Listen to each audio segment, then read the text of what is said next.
सा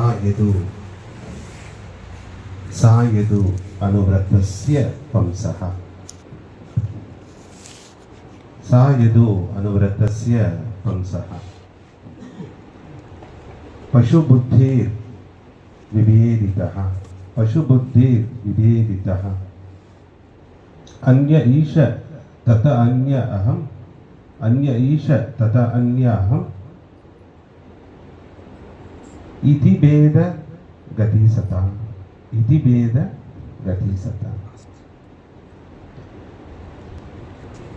பிரேம ஸ்வரூபங்களே, அன்பின் வடிவங்களே, ஆத்மஸ்வரூபங்களே, ஜீவ பிரயத்ன தெய்வ Prasanna, self effort divine grace, சுய முயற்சி தெய்வ அனுகிரகம்.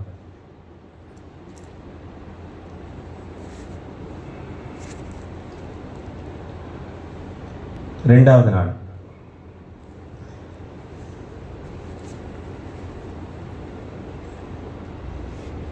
எந்தெந்த விஷயம்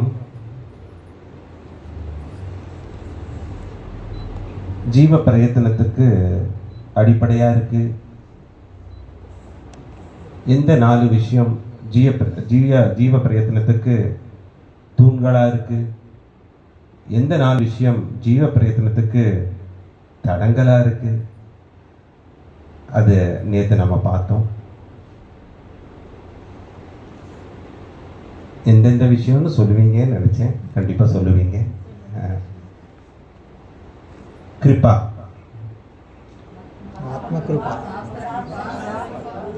ஆத்ம கிருபா, சாஸ்திர கிருபா, குரு கிருபா, ஈஸ்வர கிருபா. அப்போ நம்ம ஆத்மான்னு உணரலைனாலும் ஆத்மான்னு சொல்லி பழகணும்.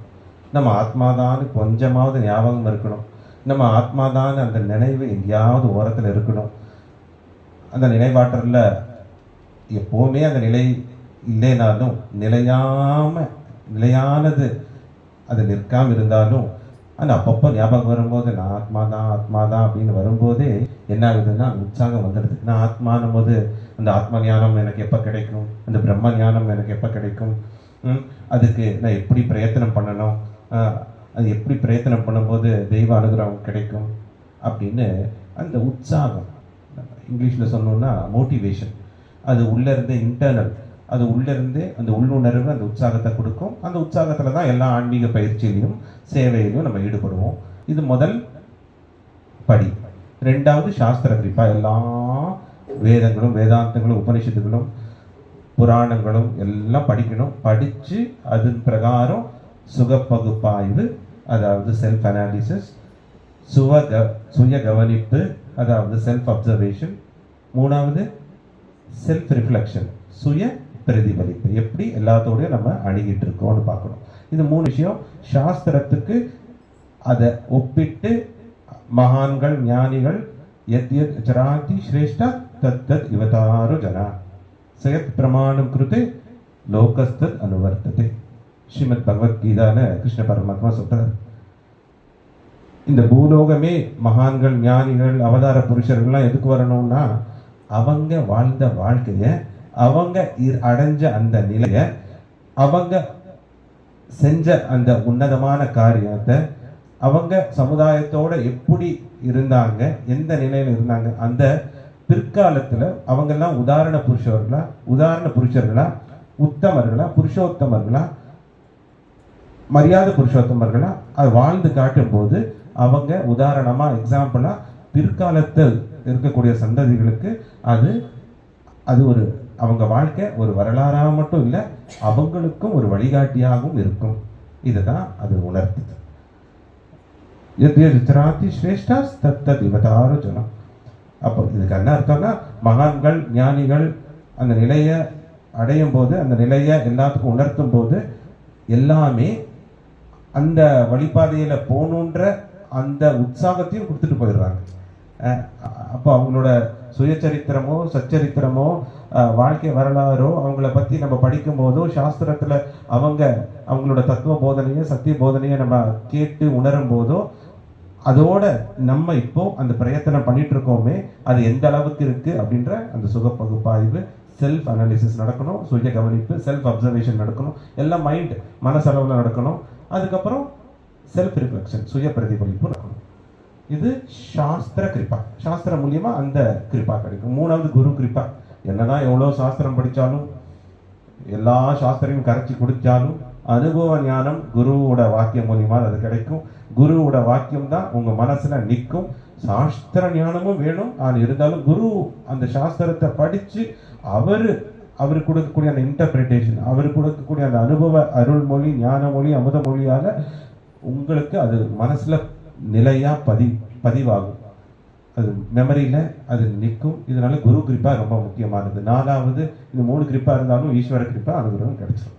எந்த 4 விஷயம் தடங்கலா இருக்கு? ஈஸ்வர துஷ்டி, பாக்கிய துஷ்டி, கால துஷ்டி, சரண ஆவரண துஷ்டி. ஆஹா, வெரி ஹாப்பி, வெரி ஹாப்பி, ரொம்ப சந்தோஷம். எல்லாம் கரெக்டாக ஞாபகம் வச்சிருக்கீங்க. பிரயத்னம் பிரயத்னம், எல்லாம் முயற்சியோட தான் வந்திருக்கீங்க, பயிற்சியோட தான் வந்திருக்கீங்க. ஏன்னா டாபிக் அது தானே, ஜீவ பிரயத்ன தெய்வ பிரசன்னா தெய்வ அனுகிரகம். அதனால துஷ்டி, சந்துஷ்டி, ஆத்தியாத்மிக சாதனை, ஆன்மீக பயிற்சியில மட்டும் போதுன்ற மனப்பான்மையே இருக்கக்கூடாது. பொருள் சார்ந்த உலகத்துல போதுன்ற மனப்பான்மையா இருக்கலாம். அது உங்களுக்கு அந்த நிம்மதி, கண்டென்ட்மெண்ட், அது நிம்மதியும் ஆனந்தத்தையும் கொடுக்கும். ஆனா அருளை பொறுத்த வரைக்கும், சாதனா பொறுத்த வரைக்கும் அது தொடர்ந்து நடந்துட்டே இருக்கணும். குரு போதும்னு சொன்னா கூட இல்லை, இன்னும் வேணும்ன்ற உணர்வுல தான் அது பண்ணணும். ஏன்னா அதுதான் உங்களுக்கு பேர் அருளையும் பேரின்பத்தையும் உங்களுக்கு அது கொடுக்கும். கண்டிப்பா அது நடந்தே ஆகணும். அதனால இந்த போதுன்ற மனப்பான்மை எங்கெங்க இருக்கோ ஆன்மீக பயிற்சி அங்க அது அது அது தடங்கலா இருக்கு. அதுக்காக தான் இந்த 4 துஷ்டிகள். துஷ்டினா ஒரு விதத்துல சாட்டிஸ்ஃபேக்ஷன் சொல்றோம், திருப்தி. சும்மா திருப்தி அடைஞ்சிடும். ஒரு நாளைக்கு ஒரு 100 நாமம் சொன்னா போதும், திருப்தி. ஏதோ ஒரு வருஷத்துக்கு ஒரு தடவை நவீன் சாயை பார்த்தா போதும், திருப்தி. ஏதாவது இப்போது டைம் பாஸ் ஆன டைம் பாஸுக்கு சத்சங்க கேட்டுக்கலாம், திருப்தி. மாசத்துக்கு ஒரு தடவை கோயிலுக்கு போகலாம், திருப்தி. எப்பவுமே ஸ்பிரிச்சுவல் டிஸ்கோர்ஸ், டிவைன் டிஸ்கோர்ஸ் எல்லாம் கேட்க அவசியம் இல்லை, திருப்தி. இந்த மனசு திருப்தி அடைகிறதுனால, ஆனா பொருள் சார்ந்த உலகத்துல திருப்தி அடைகிறது இல்லையே. பணம், அதிகாரம், உலக ரீதியான உத்தேசங்கள் எல்லாம் நோக்கி இந்த மனசு, இந்த உடம்பு ஓடிட்டே தானே இருக்கு. அதுல திருப்தி ஆகிறதே இல்லை. அதுல திருப்தி ஆகணும், இதுல திருப்தியா, பொருள்ல திருப்தி அடையணும், அருள்ல திருப்தி அடையவே கூடாது. அப்பதான் அனுகிரகம் கிடைக்கும். அதுதான் நம்மளுக்கு ரொம்ப தடங்கலா இருக்கு. இங்கிலீஷ்ல சொல்லணும்னா டேக் இட் ஃபார் கிராண்டட். இந்த கொடுத்த மனித பிறவியை, இந்த உன்னதமான இந்த பிறவியை நம்ம புரியாம அது பிரயத்தனத்துல ஈடுபடுத்தாம தெய்வ அனுகிரகம் வாங்குற வரைக்கும் அந்த ஆத்தியாத்மிக சாதனான்னு சொல்லக்கூடிய பிரயத்தன சாதகா சொல்லக்கூடிய அந்த சுய முயற்சி எள்ளளவும் எப்பவுமே அது நிற்காம இருக்கணும், தொடர்ந்துட்டே இருக்கணும் அந்த அனுகிரகத்தை வாங்குற வரைக்கும். அதுக்கு எந்த காரணமும் இருக்கக்கூடாது. ஏதாவது தடங்கள் வரணும்னா காரணம் சொல்ல பழகிட்டோம். எக்ஸ்கியூசஸ் தமிழ் என்ன சொல்லுவாங்க? எக்ஸ்கியூஸ் மன்னிப்பு இல்லை, சாக்கு போக்கு. சாக்கு போக்கு அது சொல்லவே கூடாது. அந்த தொடர்ந்து இருக்கணும். எல்லாத்துக்கும் நான் தான் காரணம், எனக்கு கடவுள் அனுகிரகத்தை கொடுக்கல, கடவுள் அதை தரலன்னு.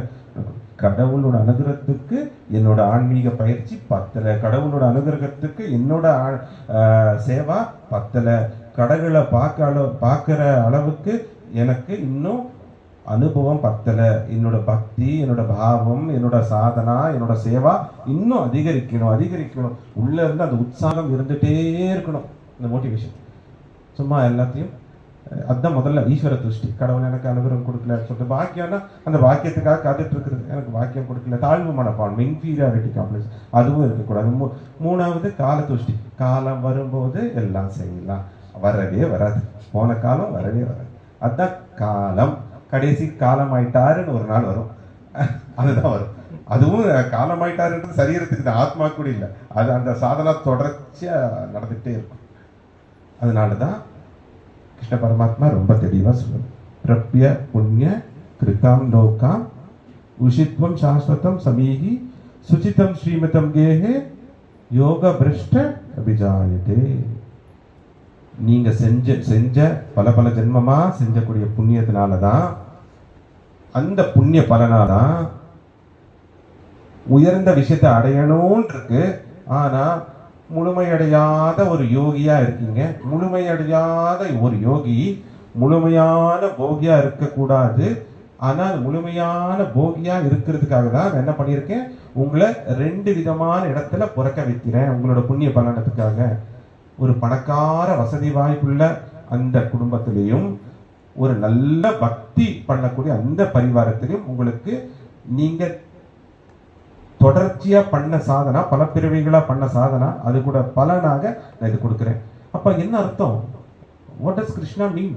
கிருஷ்ண பரமாத்மா என்ன சொல்ல வர்றார் அர்ஜுனாக்கு? அதனால நீ நல்ல செல்வந்தர் குடும்பத்துல பிறந்திருக்க, நல்லா உனக்கு இந்த பிறவியில சம்பாதிக்காமையே உனக்கு நல்ல அடுத்த 2-3 தலைமுறைக்கும் உனக்கு சொத்து பத்து பொருள் சார்ந்த எல்லா பாக்கியம் இருக்குன்னா அதை நீ சாதனாக்கு சேவாக்கு பயன்படுத்தணும். ஏன்னா நீ முழுமையடையாத யோகி. முழுமையா போகியா இருந்தா மறுபடியும் இந்த கர்ம வினையில இந்த ஜனனம் மரணம் பாப்பம் புண்ணியம் இந்த கர்மா சுழற்சிக்குள்ள நீ சிக்கிருவே. அதனால அது பண்ணணும். அதை விட ஒரு வசதியா ஒரு படியா பக்தி உள்ள ஒரு குடும்பத்துல உன்னை நான் பிறக்க வைப்பேன். ஏன்னா அந்த குடும்பத்துல பிறந்தா யதார்த்தமாவே அந்த பரிவாரத்தோட அந்த வம்சாவளியோட அந்த நிலை மூலியமா உனக்கு அந்த பக்தி பாவம் வந்துடும். நீ முழுமையடையாத யோகியா இருந்ததுனால தொடர்ச்சியா அந்த சாதனாவை தொடர்ச்சியா பண்ணணுன்றதுனால இந்த 2 வாய்ப்பும் கொடுக்குறேன்.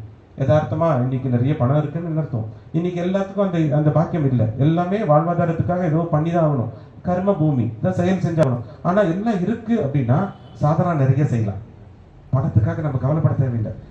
எனக்கு பேசிக் அம்யூனிட்டிஸ், அதாவது இருக்க இடம், உடுத்த உடை, நம்ம ஆகாரத்துக்கு எந்த குறையும் இல்லை, அந்த அஷ்ட தரித்திரத்திலேருந்து நான் வெளியே இருக்கேன் அப்படின்னும் போதே நம்ம என்ன செய்யலாம்? நிறைய ஆன்மீக பயிற்சியில தானம் தர்மம் சேவா சாதனால நம்ம ஈடுபடலாம். அதை பத்தி யோசிக்க வேண்டியதில்லை. அன்றாட ஒரு தரித்திரத்துல இருக்கக்கூடிய அந்த ஆத்மாக்கு அவங்க வேலை செஞ்சாதான் சாப்பாடுன்ற அந்த நிலை வந்துடும்.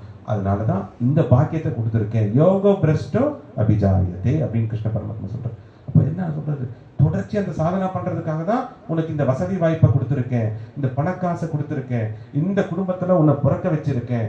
அதை நீ பண்ணலேன்னா மறுபடியும் பிரயோஜனம் இல்லாம திரும்ப திரும்ப ஜனனம் மரணம் இந்த கர்ம சுழற்சிக்குள்ள நீ சிக்கிடுவேன் அப்படின்ற ஸ்ரீமத் பாகவதத்துல வரக்கூடிய இந்த வாக்கியம் என்ன அர்த்தம்னா, சா யத் அனுதஸ்ய பம்சஹ அப்படின்னா, சா அப்படின்னும் போது கடவுள் பரமாத்மா, அனுத்தஸ்ய பம்சா, பம்சனா கண்டிஷன்டு சோல். பம்சா கடவுளை திருப்தி பண்ணக்கூடிய அந்த ஆத்மாக்கள் எப்படி இருக்கணும் அப்படின்னா, பசு புத்திர் விவேதிதா, பசு புத்திர் விவேதிதா, அந்ய ஈஷ தத அந்யஹம் இதிபேத கதிசதா, இதிபேத கதிசதா. ரொம்ப அற்புதமா வேதவியாசர் சொல்றார். இதுக்கு என்ன அர்த்தம்னா, இன்டெலெக்ட் ஆஃப் த அனிமல், மிருகங்களுக்கு உண்டான அந்த புத்திய யாரு அழிச்சு சத்வகுணத்திலேயே இருந்து சுத்த சத்வ நிலையை அடைஞ்சு அந்த கடவுளை திருப்தி பண்றது மட்டும்தான் இந்த என்னோட ஜென்ம உத்தேசம். கடவுளுங்கிற பரமாத்மா எனக்குள்ளதான் இருக்காரு அப்படின்றத உணர்வுல யார் யார் எல்லா செயலும் செய்யறாங்களோ, அந்நிய தத்த அந்நிய ஈஷ தத்த அந்நியாகம், அது நான் வேற அது வேற இல்லை. உருவத்துல வேறு வேறுபடலாம், ஆனா உணர்வுல எல்லாமே ஒண்ணுதான். ஏகத்துவ பாவம், the feeling of oneness, அந்த ஒற்றை தன்மை. உருவத்துல வேற வேற இருந்தாலும் எல்லா பரமாத்மாவோட அங்கங்கள், எல்லா அன்பின் வடிவங்கள் அப்படின்ற அந்த உணர்வுல இருந்து, மிருகத்துக்கு இந்த உணர்வு இருக்காது. அது அஞ்சறிவு ஜீவராசி. எந்த மிருகத்துக்கும் உணர்வு இருக்காது. மிருகம் இன்னொரு மிருகத்தை பார்க்கும்போது வேற ஒரு உருவமா சொல்லுது அதே. ஆனா இன்னைக்கு இந்த 3 குணங்களால என்ன ஆகுதுன்னா, நம்மளுக்கும் நம்ம சொல்றோம் அந்த ஜாதி இந்த ஜாதி, அந்த மதம் இந்த மதம், நம்ம உருவத்தை பார்த்து எடை போடுறோம், சரீரத்தை பார்த்து நம்ம ஒரு மனநிலையில இருக்கோம். அதை தாண்டி அந்த ஆத்ம சௌந்தரியத்தை பார்க்கக்கூடிய அந்த உணர்வு வரணும். அந்த உணர்வு வரும்போது தான் அந்த ஏகத்வ பாவம் வரும். அந்த ஏகத்வ பாவம் வரும்போது அது பிராக்டிஸ்ல தான் வரும், பயிற்சியில தான் வரும். ஏகத்வ பாவம் வரும்போதே என்ன ஆகுதுன்னா அந்த அனிமல் இன்டெலெக்ட், அந்த பசு புத்தி விதேதிதா அது அழிச்சு போயிடுது. இல்லைன்னா கானா பீனா சோனா மரணா ஆகாரம் நித்திரம் பயம் மைத்திரம் சா, மிருகங்களும் சாப்பிடுது, மிருகங்களும் இனப்பெருக்கம் பண்ணுது, மிருகங்களும் தூங்குது, மிருகங்களும் அதோட சந்ததிக்காக வாழுது. அது ஒரு நாள் அந்த சரீரத்தை விடுது. நான் சொல்றேன், நம்ம சொல்லக்கூடிய மரணம், அந்த ஆத்மா கூடி மரணம் இல்லை, அது வேற ஒரு சரீரத்தை வாங்க. வேறு விசேஷம் என்ன இருக்கு? ஒண்ணுமே இல்லையே. என்ன வித்தியாசம் இருக்கு? வித்தியாசம் ஒன்னே ஒண்ணுதான், புத்திஹீன பசுபீர் சமான. யாருக்கு அந்த புத்தி இல்லையோ அவங்க மனித உடம்புல இருக்கக்கூடிய மிருகங்கள் அப்படின்னு தான் வேதம் உபனிஷத்து சொல்லுது. மனித உடம்புல இருக்காங்க, அந்த புத்தி மிருக புத்தியா இருக்கு. இதுதான் வித்தியாசம். இந்த வித்தியாசம், அந்த புத்தியை கொண்டு நம்ம ரொம்ப ஹையர் பர்பஸ், எதுக்காக வந்தோம்,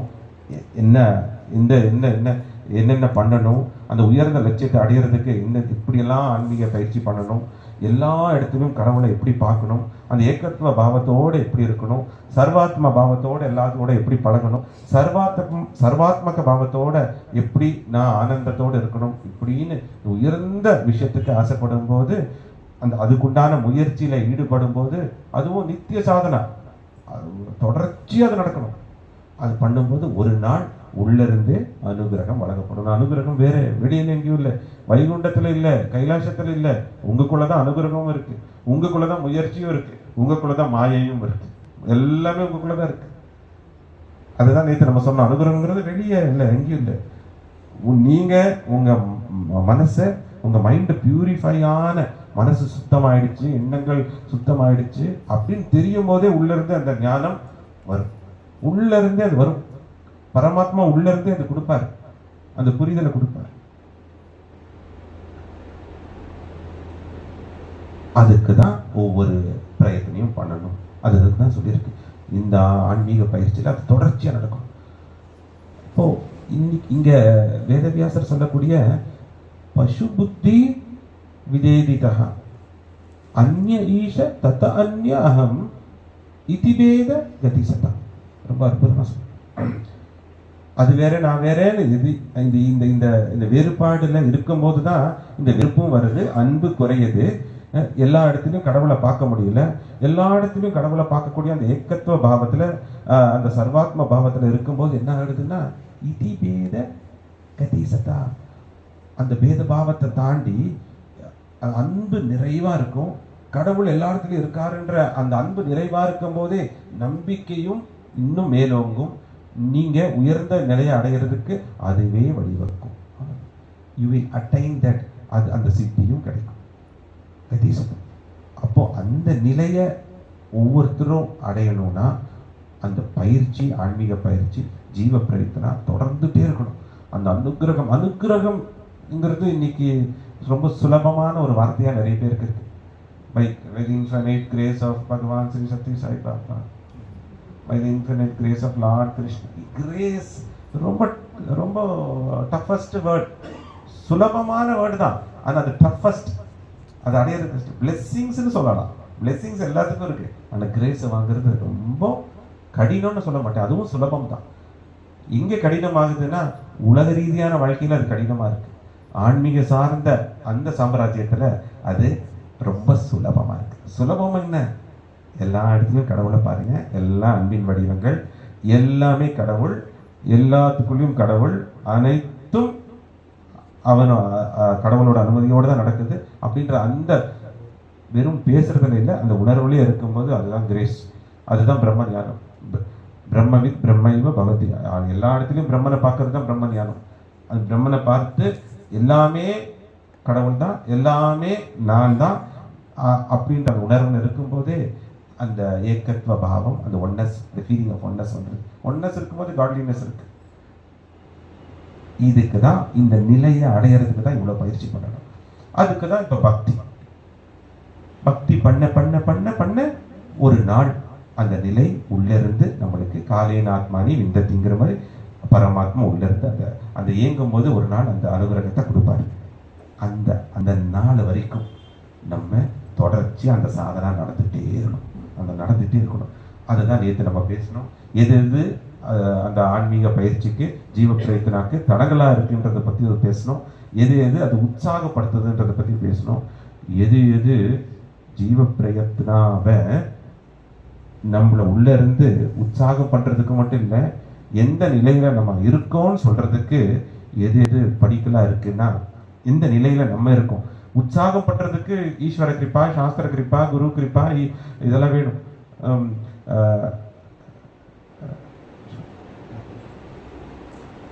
சாஸ்திர கிருப்பா, குரு கிருப்பா, ஆத்ம கிருப்பா இதெல்லாம் வேணும். ஆனா நம்ம இந்த நிலையில இருக்கோம்னு பாக்குறதுக்கு நம்ம முதல்ல இந்த செல்ஃப் அனாலிசிஸ், சுக பகுப்பாய்வுன்னு சொல்லக்கூடியது இதுவும் 4 விதத்துல இருக்கு. ஒன்று சத்திய அசத்திய விசாரா, சத்திய அசத்திய விசாரா, தர்ம அதர்ம விசாரா. மூணாவது புத்தி திருட்ட விசாரா. நாலாவது ரொம்ப முக்கியமானது ஸ்ரத்தா சபூரி விசாரம். இந்த விசாரான்னா கான்டம்ப்ளேஷன், டிஸ்கிரிமினேஷன், விசாரம், விவேகம் பண்ணிட்டே இருக்கணும். அப்போ ஆத்ம கிருப்பா நமக்குள்ள இருந்து உற்சாகத்தை கொடுக்குது. சாஸ்திர கிருப்பா நம்ம எந்த நிலையில அந்த மகானோட நிலையில இருக்கோமா, ராமாயணத்தை படிச்சோம் ராமர் நிலையில இருக்கோமா, கிருஷ்ண மகாபாரதத்தை படிச்சோம் கிருஷ்ணர் மாதிரி பிரேம அனந்த பிரேமல இருக்கோமா, புத்த சரித்திரத்தை படிச்சோம் புத்தர் மாதிரி சகிப்புத்தன்மையோடு இருக்கோமா, கம்பேஷனட்டா இருக்கோமா, கருணையோடு இருக்கோமா அப்படின்னு நம்ம அந்த ஒப்பீடுக்கு சாஸ்திர கிருப்பா நம்ம பயன்படுத்துறோம். குரு கிருப்பா, குரு சொன்ன வாக்கியத்தை, குரு சொன்ன உபதேசத்தை ஒன்றும் விடாம எல்லாத்தையும் பின்பற்றுறோமா அப்படின்னு அது சொல்லுது. இது பண்ணாலும் ஈஸ்வர கிருப்பா கிடைக்குது. இதெல்லாத்துக்கும் தடங்களா இருக்கிறது அந்த துஷ்டிகள். ஆனா இன்னைக்கு என்னன்னா சத்திய அசத்திய விசாரம் ரொம்ப முக்கியமானது. எது சத்தியம், எது அசத்தியம், எது ட்ரூத், எது அன்ட்ரூத், எது உண்மை, எது பொய், எது நிரந்தரம் இல்லாதது, எது நிரந்தரமானது, இந்த விசாரம் நடந்துட்டே இருக்கணும். அப்போ நிரந்தரம் இல்லாதது, இந்த பொருள் சார்ந்த உலகத்துல எல்லாமே நிரந்தரம் இல்லாதது, எதையும் எடுத்துட்டு போறது இல்லையே. அப்ப எதுக்காக நீ இவ்வளவு கஷ்டப்பட்டுட்டு இருக்கேன், எதுக்காக இவ்வளவு ஓடிட்டு இருக்கேன், நான் போற பாதை சரிதானா அப்படின்னு இந்த எண்ணங்கள் வருது. இந்த நிரந்தரம் இல்லாத விஷயம் மேல, இந்த பொருள் சார்ந்த விஷயம் மேல என் மனசு இந்த சிந்தனை பற்றுதலை கொடுத்து அதை நோக்கியே என்னை ஈட்டு செல்லுது. இதை நான் எப்படி சரி பண்ணணும் அப்படின்ற ஏன் சத்தியத்தை நோக்கி என் மனசு போக மாட்டேங்குது, அசத்தியத்தை நோக்கி போகுது அப்படின்ற அந்த விசாரம் நடந்துட்டே இருக்கும். சத்தியங்கிறது ட்ரூத்ங்கிறது என்னன்னா அது மனசுல இருக்கக்கூடிய ஒரு சிந்தனை. கடவுள் ஆத்மா சத்தியம், அழியாதது, பரமாத்மா அழிவே இல்லாதவர், அளப்பறியாதவர், முழுமையானவர், பூர்ணத்தமானவர், இதெல்லாம் நம்ம சொல்லக்கூடிய அந்த சத்திய விசாரம் அது நடக்கணும். அதை நோக்கி நான் போயிட்டு இருக்கேன்னா இந்த பூலோகத்துக்கு what is my purpose of life, who am I, what am I, what I have to do, நான் என்ன பண்ணணும், எதை எப்படி சீக்கிரம் அடையணும், அந்த உயர்ந்த அந்த சுப்ரீம் பர்சனாலிட்டியோட அந்த சூப்பர் ஈகோ ஸ்டேஜ்ல இருக்கேனா, சின்ன சின்ன அகங்காரம் இருக்கேன் நான் என்னோடதுன்னு, இந்த அகங்காரம் மமக்காரம்லாம் போயிடுச்சா, பெரிய அகங்காரம் அது சூப்பர் ஈகோ, நான் தான் எல்லாமே, நான் கடவுளோட குழந்தை இல்லை, நான் அந்த டிவைன் குவாலிட்டியை இன்ஹெரிட் பண்ணியிருக்கேனா, அதுக்கு நான் தகுதியாயிருக்கேனா, அதுதானே சத்தியம் அப்படின்ற அந்த விசாரணை நடந்துகிட்டே இருக்கணும். இதுக்கு பேரு சத்திய அசத்திய விசாரா. இது மனதளவில் நடக்கணும். சத்தியங்கிறது சூக்ஷ்மமானது, அது மனதளவோட தான் நடக்கும். சத்தியத்தை தெரிஞ்சாதான் அடுத்த விசாரம் அது நம்ம செயல்ல எடுத்துட்டு வருவோம். தர்மம் போது தர்மம்னு சும்மா சொல்லிட்டு இருக்கக்கூடாது. தர்மவான்னா செயல்ல இருக்கணும். தர்மவான் என்ன வாயிலுள்ள எல்லாத்துக்கும் தர்மம் பண்ணுங்க தர்மம் பண்ணுங்கன்ட்டு நானே தர்மம் பண்ணாம இருக்கக்கூடாது. தர்மம் பண்ணணும்னு ஆசை இருக்கு, ஆசை இருக்கு, ஆசை இருக்குன்ட்டு தர்மம் பண்ணலன்னு தர்மவான் இல்லை. இதெல்லாம் தெரியும் தெரியும் தெரியும் சொல்லிட்டு அந்த பாதையில நடக்கலன்னா அது தர்மம். திரியத்தே இதி தர்மா அப்படின்னு என்ன, one who is doing the right action, one which is called as the right action is called as dharma. எந்த ஒரு ஆக்ஷன், எந்த ஒரு செயல் சரியான செயலா இருக்கோ அதுதான் திரியத்தே லோகே இதி தர்மஹா. இந்த லோகத்துல எந்த ஒரு செயல் சரியான செயல் அப்படின்னு சொல்றோமோ அதாவது சாஸ்திரங்கள் சொன்ன செயல், மகான்கள் சொன்ன செயல், ஞானிகள் சொன்ன செயல், அவதாரங்கள் சொன்ன செயல், வேதாந்தங்கள் சொல்லப்பட்ட அந்த செயல், அந்த செயலை நம்ம செய்கிறோமா? ஏன்னா தர்மம்னு போது இட் பிகம்ஸ் ஆக்ஷன். தர்மங்கிறது மனசுல நிக்கிறது மட்டும் இல்லை, இது ஆக்ஷன். சத்தியங்கிறது ஆக்ஷன் கிடையாது, சத்தியங்கிறது ட்ரூத், அது சூக்ஷ்மமானது. இப்போ தர்ம அதர்ம விசாரம் நடக்கணும். மூணாவது என்ன நடக்கணும் அப்படின்னா புத்தி திருத்தம். இங்க தான் எல்லாத்துக்கும் சத்திய அசத்திய விசாரம் கூட தெரியும், தர்ம அதர்ம விசாரம் கூட அப்பப்போ பண்ணிடுறோம். அந்த புத்தி திருத்தா இங்க தான் எல்லாமே அப்படியே இன்கம்ப்ளீட்டா கம்ப்ளீட் அடியாம இங்கே தான் எல்லாமே ஸ்டக்காகி நிற்கிறோம். அப்படியே நம்ம இங்க சிக்கிக்கிட்டு நிற்கிறோம். புத்திக்கு எல்லாமே தெரியும். கிருஷ்ண பரமாத்மா துரியோதன கிட்ட கேட்ட மாதிரி, துரோணாச்சாரியரோட சிஷ்யரா இருந்திருக்கு துரியோதனா, பீஷ்மாச்சாரியரோட வம்சாவளியில வந்திருக்கு, தர்ம பத்னி மகாபதிவிரதா காந்தாரியோட பையனி, குரு வம்சத்தோட குழந்தை நீ, கிருபாச்சாரியாரோட எல்லா உபதேசத்தையும் வாங்கியிருக்க, உனக்கு தர்ம அதர்மம் தெரியாதா அப்படின்னு கேட்கும்போது துரியோதனன் சொன்னார், எனக்கு எல்லாமே தெரியும் கிருஷ்ணா. எது தர்மம்னு தெரியும், எது அதர்மம்னு தெரியும், எது சத்தியம்னு தெரியும், எது அசத்தியம் தெரியும். இந்த புத்திக்கு எல்லாமே தெரியும் எனக்கு. ஆனா நான் அதர்மம் தான் பண்ணுவேன். எனக்கு அதுல ஒரு ருச்சி இருக்கு, அதுல ஒரு எனக்கு அதுவும் இதெல்லாம் தெரிஞ்சு கூட எனக்கு பாண்டவர் மேல, என்னோட அண்ணன் தம்பிங்க மேல அந்த வெறுப்பு மட்டும் தான் இருக்கு. இது அதர்மம் தானே, அவங்க சொத்துக்கு ஆசைப்படுறது தெரியும், இருந்தாலும் நான் இதுதான் பண்ணுவேன். ஏன்னா புத்தி அப்படின்னும் போது இன்டலெக்ட், நம்ம எண்ணங்களை செயல்படுத்தக்கூடிய சக்தி புத்திக்கு இருக்கு. அது நல்ல எண்ணமா இருந்தாலும் சரி, கெட்ட எண்ணமா இருந்தாலும் சரி. ஆனா அதை செயல்படுத்தக்கூடிய சக்தி திருத்தத்துக்கு இருக்கு. திருத்தம் என்ன? டிட்டர்மினேஷன், வலுவான உறுதி. இப்போ நல்ல எண்ணங்களை செயல்படுத்தக்கூடிய சக்தி துரியோதனனுக்கு இல்லை. அதனால துரியோதனனை அதர்மவான் அப்படின்னு சொல்றோம். நல்ல எண்ணங்களை செயல்படுத்தக்கூடிய சக்தி யுதிஷ்டனுக்கு இருக்கு, அந்த டிட்டர்மினேஷன் இருக்கு, அதனால தர்மவான்னு சொல்றோம். இதுதான் அந்த திருப்தி. எல்லாம் இந்த உலக ரீதியான விஷயத்துக்கும் திருப்தி வேணும், உறுதி வேணும். இன்னைக்கு நீங்க உறுதியோடு இருந்ததுனாலதான் இந்த இப்போ சத்சங்கத்துக்கும் வந்திருக்கீங்க, இல்லைன்னா வர முடியாது. பிரயத்தனம் எடுத்திருக்கீங்க, இன்விடேஷனை பார்த்தாச்சு, எப்படியோ இந்த சத்சங்க கேட்டுடணும் அப்படின்னு சுவாமியோட டிஸ்கோஸை கேட்கணும், இந்த புரிதல் எனக்கு கிடைக்கணும்னு ஒரு திருத்தம் இருந்திருக்கு, ஒரு டிட்டர்மினேஷன் இருந்திருக்கு. அந்த உறுதியால் தான் இங்க இப்போ உட்காந்துருக்கீங்க. எல்லாத்துக்கும் அந்த டிட்டர்மினேஷன் வேணும். இந்த புத்தி திருத்த விசாரம். புத்தியில இதெல்லாம் சரி, இதெல்லாம் தப்பு சொல்றது, சுவாமி சொல்றது சரிதான், அகங்காரம் கூடாது, மமக்காரம் கூடாது, என்னோடதுன்னு சொல்லக்கூடாது, மைன்னு சொல்லக்கூடாது, இதெல்லாம் தெரிஞ்சாலும் புத்திக்கு தெரியுது. ஆனா அதை செயல்ல எடுத்துட்டு வர்றது எது வேணும்? திருத்தம், டிட்டர்மினேஷன். அது இல்லாதனால என்ன ஆகுது? நம்ம புத்திக்கு எட்டிய விஷயம் நல்லா பண்ணணும்னு இருக்கு, ஆனா நல்ல சேவை பண்ணிட்டு இருக்கணும், பற்றதுல எல்லாம் இருக்கணும் இருக்கு. ஆனா இருந்தாலும் திருத்தத்தினால அது தடைப்படுது, அந்த சாதனா தடைப்படுது. அதனால இந்த புத்தி திருத்த விசாரம் ரொம்ப முக்கியம். நாலாவது ஸ்ரத்தா சபூரி விசாரம். ஸ்ரத்தாவான் லபதே ஞானம். யாரு அவ்வளவு முயற்சியில் ஈடுபடுறாங்களோ அவங்களுக்கு தான் ஞானம் கொடுக்கப்படும். இந்த வாக்கு. ஆனா இருந்தாலும் ஸ்ரத்தா சபூரி, உண்மையா நம்பிக்கை எப்படி இருக்கணும்னா, அந்த நிலையை அடையிற வரைக்கும் தொடர்ச்சியா அந்த சாதனம் தொடர்ந்துட்டே இருக்கணும். ஆனா அது பொறுமையோடு இருக்கணும். ஏன்னா சில காலகட்டங்கள்ல நினைச்ச இதெல்லாம் கிடைக்கல, இவ்வளோ எஃபர்ட் போட்டும், இவ்வளோ முயற்சி பண்ணியும் கடவுள் என்ன கிரேஸ் பண்ணல, என்ன பிளஸ் பண்ணல, என் குறைய தீர்த்து வைக்கல. பெரிய குறைய தீர்த்து வைக்கிறதுக்காக தான் ஜீவ பிரயத்தனம் பண்ணணும். சின்ன குறைகள் எல்லாம் அதெல்லாம் காலப்போக்கில் போயிடும். பெரிய குறை என்னன்னா ஆத்ம சாட்சாத்காரம் ஆகாம இருக்கு, ஆத்ம ஞானம் கிடைக்காம இருக்கு, பிரம்ம ஞானம் கிடைக்காம இருக்கு. அதுக்கு என்ன பண்ணும்? ஞானம் வேணும். ஞானம் கிடைச்சாதான் மோகக்ஷயா மோக்ஷா, அதுக்கப்புறம் தான் ஜீவ முக்தா, அதுக்கப்புறம் தான் முக்தி. அப்போ அந்த பெரிய குறைய தீர்த்து வைக்காம இருக்கிறதுக்கு அதே ஒரு பெரிய குறையா இருக்கு. அதுக்கு உற்சாகத்தோட புத்திய திருத்தத்துல எடுத்துட்டு போகணும். அது வரைக்கும் நம்பிக்கையோட பொறுமையோட இருக்கணும், ரொம்ப முக்கியம். அதனாலதான் 2 வார்த்தையில வேதத்தை முடிச்சாச்சு. ஸ்ரத்தா சபூர். இதுதான் ஸ்ரத்தா சபூர். நம்பிக்கை, பொறுமை, ஃபெய்த், பேஷன்ஸ்.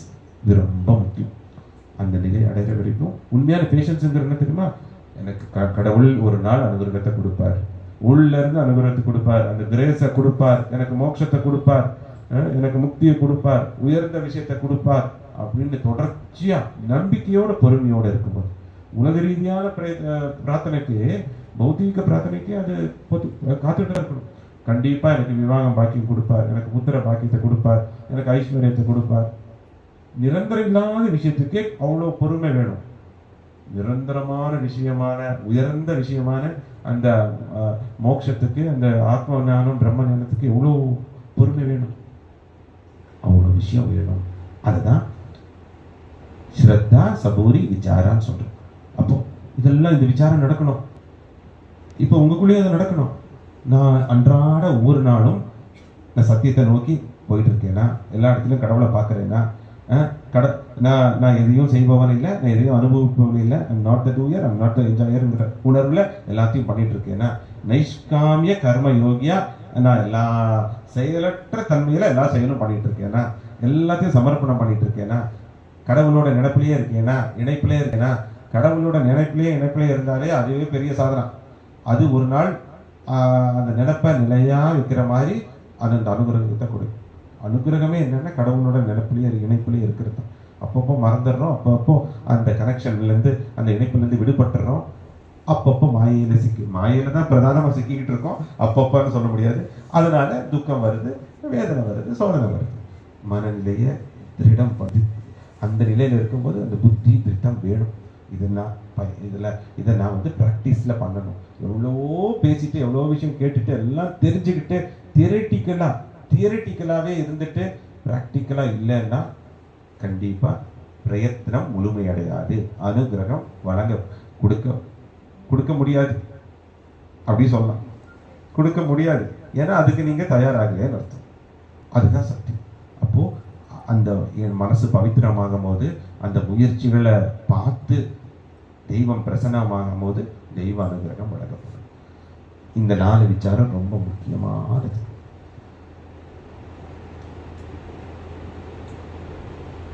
பிரகலாதன் கிட்ட அவங்களோட அப்பா இரண்யகசிபு கேட்குறார், பிரகலாதா, உன்னோட சித்தப்பாவை மகாவிஷ்ணு நாராயணன் கொண்டு இருக்காரு. நம்ம குடும்பத்துக்கு எதிரி அவர். உனக்கு அவர் மேல கோபம் தானே வரணும், வெறுப்பு தானே வரணும், வன்மை தானே வரணும், பழி வாங்கணும்னு எண்ணம் தானே வரணும். நீ எப்படி அவரோட நாமத்தை நீ எடுத்துட்டு இருக்க? அவரோட நாமத்திலேயே நிரந்தரமா நித்திய ஜபம் பண்ணிட்டு இருக்க. இந்த சின்ன குழந்தையில உன்னோட புத்தி அந்த அளவுக்கு எப்படி தெளிவா இருக்கு? மன்னிக்கக்கூடிய பக்கம் உனக்கு அவ்வளவு வந்திருக்கா? அப்போ அவரு நாராயணன் பண்ணதுக்கு, நாராயணனுக்கு யாரும் தண்டனை கொடுக்கணும் அப்படின்னு மைண்டை வந்து அசுத்தப்படுத்துறதுக்கு, பொல்யூட் பண்றதுக்கு எல்லா விஷயத்தும் சொந்த தந்தையா இருக்கக்கூடிய இரண்யகசிபே பிரகலாதனுக்கு சொல்றாரு. பிரகலாதன் அதுக்கு என்ன அற்புதமா சொல்றாரு, ஒரே வார்த்தையில அது முடிச்சிடுறாரு. எல்லாத்துக்குள்ளேயும் நாராயணா, எல்லாமே நாராயணா அப்படிங்கிற. எல்லாத்துக்குள்ளேயும் நாராயணா, எல்லாமே நாராயணானும் போது, அந்த ஏக்கத்துவ பாவத்தில் இருக்கும்போது எப்படி ஒருத்தர் மேல எனக்கு வெறுப்பு வரும்? இவர்கள் நண்பர்கள், இவர்கள் எனக்கு எதிரிகள், பிடித்தவர்கள், பிடிக்காதவர்கள் அப்படின்னு அது எப்படி அந்த சுபாவத்துல நான் இருக்க முடியும்? நான் அந்த நிலையில இருக்கேன், ஏக்கத்துவ பாவத்துல இருக்கேன், ஏக்கத்துவ பாவத்தினோட பிரயத்தனத்துல இருக்கேன். அந்த உணர்வுல இருக்கும்போது நான் எப்படி ஒருத்தர் மேல வெறுப்பு காட்ட முடியும்? நீங்க வெறுப்பு காட்டுன்னு சொல்றது பரமாத்மா மேல வெறுப்பு காட்ட சொல்றீங்க. அதே நாராயணன் தான் அந்தர்யாமி எல்லாத்துக்குள்ளயும் இருக்காரு அப்படின்னு உற்சாகமா, திருத்தமா, அதிகாரத்தோட அந்த பதில தன் தந்தைக்கு சொல்றாரு. அப்போ பிரகலாதனோட நிலை எப்படி இருந்திருக்கு? எதையும் பிரகலாதன் கேட்டதே இல்லை நாராயணன் கிட்ட. எனக்கு காப்பாத்துங்கன்னு கூட கேட்டதில்லை. அவ்வளோ கொலை முயற்சி நடக்கும்போது கூட எனக்கு காப்பாத்துங்கன்னு கூட, எனக்கு தெரியும் உள்ள இருந்து பரமாத்மா எனக்கு எந்த காலகட்டத்தில் எதை கொடுக்கணும்னு அவருக்கு தெரியும். நான் என்ன கேட்கணுமா? கடவுளை சர்வாந்தர்யாமின்னு சொல்றோம், சர்வ வியாபகான்னு சொல்றோம், சர்வஜான்னு சொல்றோம். சர்வஜானா எல்லாமே முக்காலும் தெரிஞ்சவர், எல்லாத்தையும் அறிந்தவர் அர்த்தம். அவருக்கு அதாவது நம்ம பிரச்சனையை சொல்லி தான் தெரியணுமா? நம்ம உள்ள இருந்தே நம்ம என்ன சிந்தனை பண்றோம்னே கடவுளுக்கு தெரியும். ஆனா இருந்தாலும் நம்ம வெளியில இருக்கிற உருவத்துக்கு நம்ம துக்கத்தை எல்லாத்தையும் சொல்லிட்டு இருக்கோம், பிரார்த்தனை எல்லாத்தையும் சொல்லிட்டு இருக்கோம். என்ன எந்த நேரத்துல எது கொடுக்கணும்னு தெரியும். இந்த உயர்ந்த ஏகத்துவ பாவத்துல பிரகலாதன் சொல்றாரு. அதனால என்ன ஆச்சு, எனக்கு அந்த பசு புத்தி விநாசனா விபேதிதா, இதுதான் பிரகலாதன் தான் உதாரணம். அதுக்கு எனக்கு அந்த அனிமல் இன்ஸ்டிங்க்ட், அந்த அனிமல் இன்டெலெக்ட் அது எனக்கு போயிடுச்சு. அந்த மிருக குணத்துல அஞ்சறிவு ஜீவராசியா இருக்கும் போது தான் நீ நான்ன்ற அந்த வெறுப்பு வருது. அந்த மாயையெல்லாம் என்கிட்ட இல்லை, அதனால அது போயிடுச்சு அப்படிங்கிற. அதெல்லாம் இல்லை, எனக்கு ஒரே ஒற்றை தன்மையில தான் இருக்கேன் அப்படின்னு பிரகலாதன் சொல்றாரு. இதுதான் பிரயத்திரம். இத பிரகலாதனுக்கு உடனே வரல, நித்திய நாமஜபம் பண்ணதுனால ஓம் நமோ பகவதே வாசுதாய தேவாய ஓம் நமோ நாராயணான்னு சொல்லிட்டே இருக்கிறதுனால, அந்த நினைப்பிலேயே இருக்கிறதுனால, அந்த நாம ஸ்மரணத்திலேயே இருக்கிறதுனால, எல்லாத்துலயும் நாராயணனை பார்க்கறதுனால அந்த உணர்வு மேலோங்குது. அதுலயே அந்த வாயிலிருந்து இந்த சத்திய வாக்கு வருது, அந்த உணர்வு. இதுதான் உயர்ந்த நிலை. அப்போ இன்னைக்கு ஒவ்வொருத்தரும் தெரிஞ்சுக்கணும். யாரோ இன்னைக்கு எல்லாமே சொல்றாங்க, மாயையை நான் ஜெயிச்சுடுவேன், மாயையை நான் கட்டுப்படுத்திடுவேன்.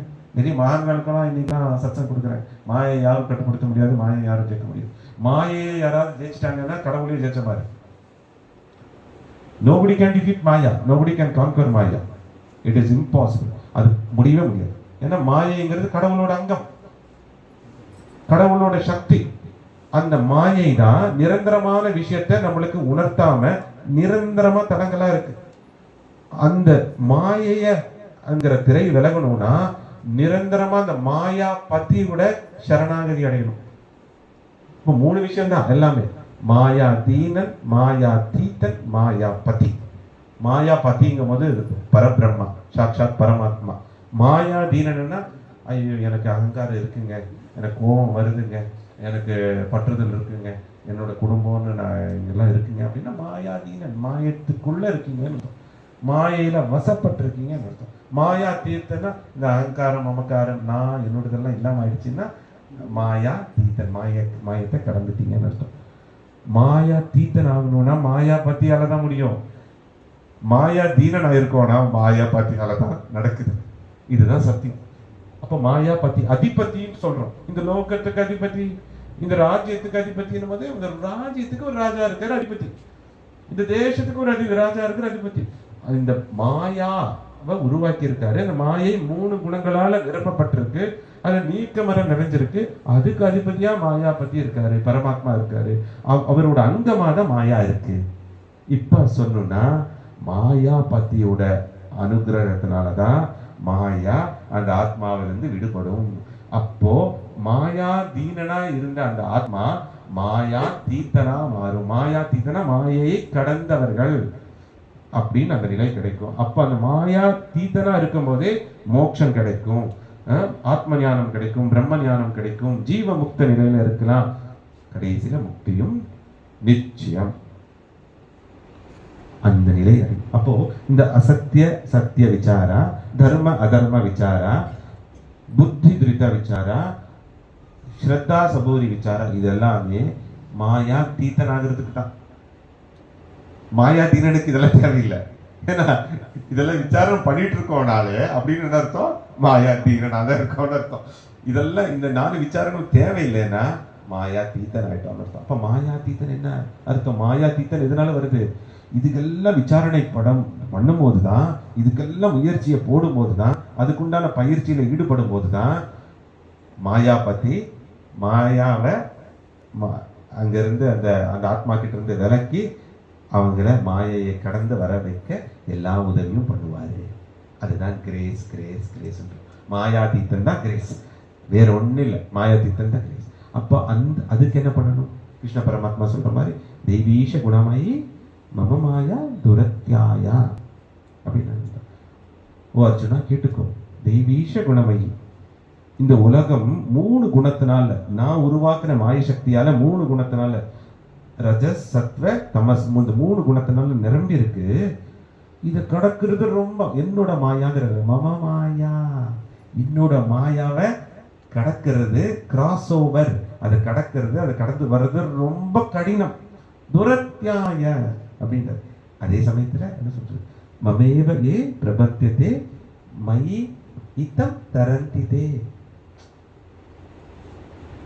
என் நினைப்பிலேயே இருந்தா எல்லா விதமான சாதனா ஆன்மீக பயிற்சி பண்ணும்போது, இதுக்காக இயங்கும் போது, உயர்ந்த விஷயத்துக்காக இயங்கும் போது நான் என்ன பண்ணுவேன், அந்த மாயையை அந்த ஆத்மாலேருந்து விளக்குவேன். மயி இத்தம் தரந்தது, அது என்னால மட்டும் தான் முடியுங்கிறது. மாயாவை அந்த ஜீவாத்மாவால விளக்க முடியாது, ஜீவ பிரயத்தனத்தால விலகும். ஆனா ஜீவாத்மால அந்த சக்தி இல்லை மாயையை விளக்குறதுக்கு. மாயையை டிஃபீட் பண்றதுக்கோ சக்தி இல்லை, மாயையை கான்கர் பண்றதுக்கோ சக்தி இல்லை. ஆனா அந்த முயற்சியில ஈடுபடும் போது அந்த முயற்சியை பார்த்து நான் அந்த மாயாவை மெதுவா விளக்குவேன். விளக்கும் போது அவங்க மாயா தீனனாயிருவாங்க, மோட்சம் கிடைச்சிருக்கும். அப்போ ஒவ்வொருத்தரும் மாயா தீத்தனாயிருவாங்க. மாயா தீத்தனாகிறதுக்கு எவ்வளோ பயிற்சியில் ஈடுபட வேண்டியது இருக்கு. என்னைக்குமே அவர் இணைப்பில் இருக்கணும், அந்த கடவுளோட நினைப்பில் இருக்கணும். காலையில சாயந்தரம் வரைக்கும் கடவுளோட நினைப்பிலேயே இருக்கணும், இணைப்பில் இருக்கணும். முடியுமா? கொஞ்சம் பேர் மட்டும் தான் சொல்றேன். முயற்சி, பயிற்சி, ஒரு நாள் உணர்ச்சி, கண்டிப்பா அது கண்டிப்பா இல்லவே இல்லை நிகழ்ச்சி. இந்த 3 நடந்துருச்சுன்னா இருக்கு புகழ்ச்சி, கண்டிப்பா இருக்கு. அதனால அது நடந்தே. அதுக்கு தான் ஒவ்வொரு பிரயத்தனமும் பண்ணணும். இப்போ உலக ரீதியான விஷயத்துல நம்ம இன்னைக்கு ஒவ்வொருத்தருக்கும் ஒரு சாக்கு போக்கு சொல்றோம், குறை சொல்லிட்டே இருக்கோம். இப்போ ஒரு டியூட்டி பார்க்குறாங்க, உலக ரீதியான சாம்ராஜ்யத்தில் ஒரு இடத்துல டியூட்டி பார்க்குறாங்க, ஒரு கவர்மெண்ட் டியூட்டி, ஒரு ஒரு ஒரு ப்ரைவேட் டியூட்டி. விவசாயம் செழிக்கலை, மழை வரல, தண்ணீர் பாசனம் இல்லை, வெப்பநிலை ஜாஸ்தியாக இருக்குது, எனக்கு அரசாங்கம் உதவி செய்யல, உரம் கொடுக்கல, எனக்கு சமுதாயம் உதவி செய்ய மாட்டேங்குது. டியூட்டியில் இருக்கும் போது அப்படி சொல்கிறோம். நான் சின்சியராக ஒர்க் பண்ணுறேன், ஆனால் ஆஃபீஸில் பாலிடிக்ஸ் பண்ணிடுறாங்கோ, எல்லாத்தையும் மேலே வந்துடுறாங்க, எல்லாமே என்ன சொல்லுவாங்க, இன்னைக்கு காக்கா பிடிச்சிட்டு அங்கங்கே போயிடுறாங்க. இதெல்லாம் நம்ம பட்டரிங்கன்னு சொல்லுவோம். இல்லை அதான் பட்டரிங்க நம்ம வரும், பட்டரிங் அதெல்லாம் பண்ணிட்டு போயிடுறாங்க. எல்லா இடத்துக்கும் ஆர்கனைசேஷன்லாம் பாலிடிக்ஸ் இருக்கு, எல்லா ஸ்பிரிச்சுவல் ஆர்கனைசேஷன்லயும் பாலிடிக்ஸ் இருக்கு, சாய் சேவா ஆர்கனைசேஷன்லயும் பாலிடிக்ஸ் இருக்கு. எல்லாம் சொல்றாங்க, ட்ரஸ்ட்னு வந்துட்டாலே பாலிடிக்ஸ், சுவாமியை பார்க்க விட மாட்டேங்கிறாங்க, சுவாமியை நெருங்க விட மாட்டேங்கிறாங்க, அவங்களே அவங்க மாதிரி பண்ணிக்கிறாங்க. சுவாமி சொன்னது ஒண்ணு, அவரு இதெல்லாம் சொல்லிட்டு இருக்கலாம். இதெல்லாம் உலக ரீதியான சாம்ராஜ்யம். அப்ப என்ன சொல்றோம், நம்ம அடுத்த நிலைக்கு வர்றதுக்கு அவங்களை குத்தம் சொல்லிட்டு இருக்கோம். அவர் தாங்க காரணம், அவர் தாங்க காரணம், அவர் தான் எனக்கு ப்ரமோஷன் கிடைச்சிருக்கணும், அவரால் தான் கிடைக்கல. அவரு நான் சீனியர், ரொம்ப சின்சியர், ஆனால் என்ன எனக்கு எல்லாத்துக்கும் தாஜா பண்ண தெரியாது, எனக்கு அப்படியே மைக்கி பேசலாம் தெரியாது, ரொம்ப வலிஞ்சு பேசலாம் தெரியாது, கூஜா தூக்க தெரியாது, அதெல்லாம் சொல்லிட்டு இருக்கோம். இது உலக ரீதியான சாம்ராஜ்யத்துல இந்த சாக்கு போக்கெல்லாம் சொல்லலாம். அந்த ஆன்மீக சாம்ராஜ்யத்துல ஆத்மா ஜீவாத்மாவும் பரமாத்மாவுக்கு நடுவுல எதையும் சொல்லக்கூடாது. ஏன்னா அது ரொம்ப சுலபமானது. இங்கேயாவது இவ்வளவு சிக்கல்கள் எல்லாம் இருக்கு. நம்ம முன்னேற முடியாம உலக ரீதியான விஷயத்துல ஒரு ப்ரமோஷன் கிடைக்கிறதுக்கோ, ஒரு வியாபாரம் நடக்கிறதுக்கோ, விவசாயம் செழிக்கிறதுக்கோ, அன்றாட வாழ்வாதாரங்கள் ஈடுபடுறதுக்கோ நம்ம எல்லாத்தையும் குத்தம் சொல்லிட்டு இருக்கோம். அவங்களால தாங்க, இவங்களால தாங்க, அது தாங்க, இது தாங்க அப்படின்னு சொல்லிட்டு இருக்கோம். நியாயமான காரணம் இருந்தாலும் சொல்றோம். ஆனா உலக ரீதியான சாம்ராஜ்யத்துல அதை சொல்லிட முடியாது. ஏன்னா உள்ளே பரமாத்மா இருக்காரு. நீங்க எந்த அளவுக்கு முயற்சி பண்ணியிருக்கீங்க, எந்த அளவுக்கு கடவுளோட இயக்கத்திலேயே இருக்கீங்க, கடவுளோட நினைப்பிலேயே இருக்கீங்க, எப்படி ஆன்மீக பயிற்சியில் ஈடுபடுறீங்க, அப்பப்போ மட்டும் என் ஞாபகத்தில் இருக்கீங்களா, இல்லை எப்பவுமே ஞாபகத்தில் இருக்கீங்களா, எல்லாம் உள்ள இருந்து அவருக்கு தெரியும். சாட்சி பூத்தனா இருக்கக்கூடிய பரமாத்மாக்கு எல்லாத்துக்கும் தெரியும். அதனால இங்க between only God and you, ஜீவாத்மாக்கும் பரமாத்மாவுக்கும் உள்ளதான் தொடர்பு. யாரும் ஏமாற்றவே முடியாது. ரொம்ப சுலபமான பாதை, சிம்பிள். அங்கேயாவது உலக ரீதியான வாழ்க்கையிலாவது நிறைய தடங்கள் எல்லாம் இருக்கு முன்னேறதுக்கு. இங்க முன்னேறதுக்கு யாரும் தடங்களே இல்லை, நீங்களே தான் தடங்கள், நீங்களே தான் தடங்கள், வேற யாரும் எந்த தடங்களும் இல்லை. அதுதான் ஜீவ பிரயத்தனம் சொல்லுது. அதுக்குதான் இந்த விசாரங்கள் என்ன, சத்திய அசத்திய, தர்ம அதர்ம, புத்தி திருத்த, ஸ்ரத்தா சத்தம், பொறுமை, பொறுமை, நம்பிக்கையோடு சேர்ந்த பொறுமை, அது வேணும். அது வரும்போது தான் அந்த நிலை கிடைக்கும்.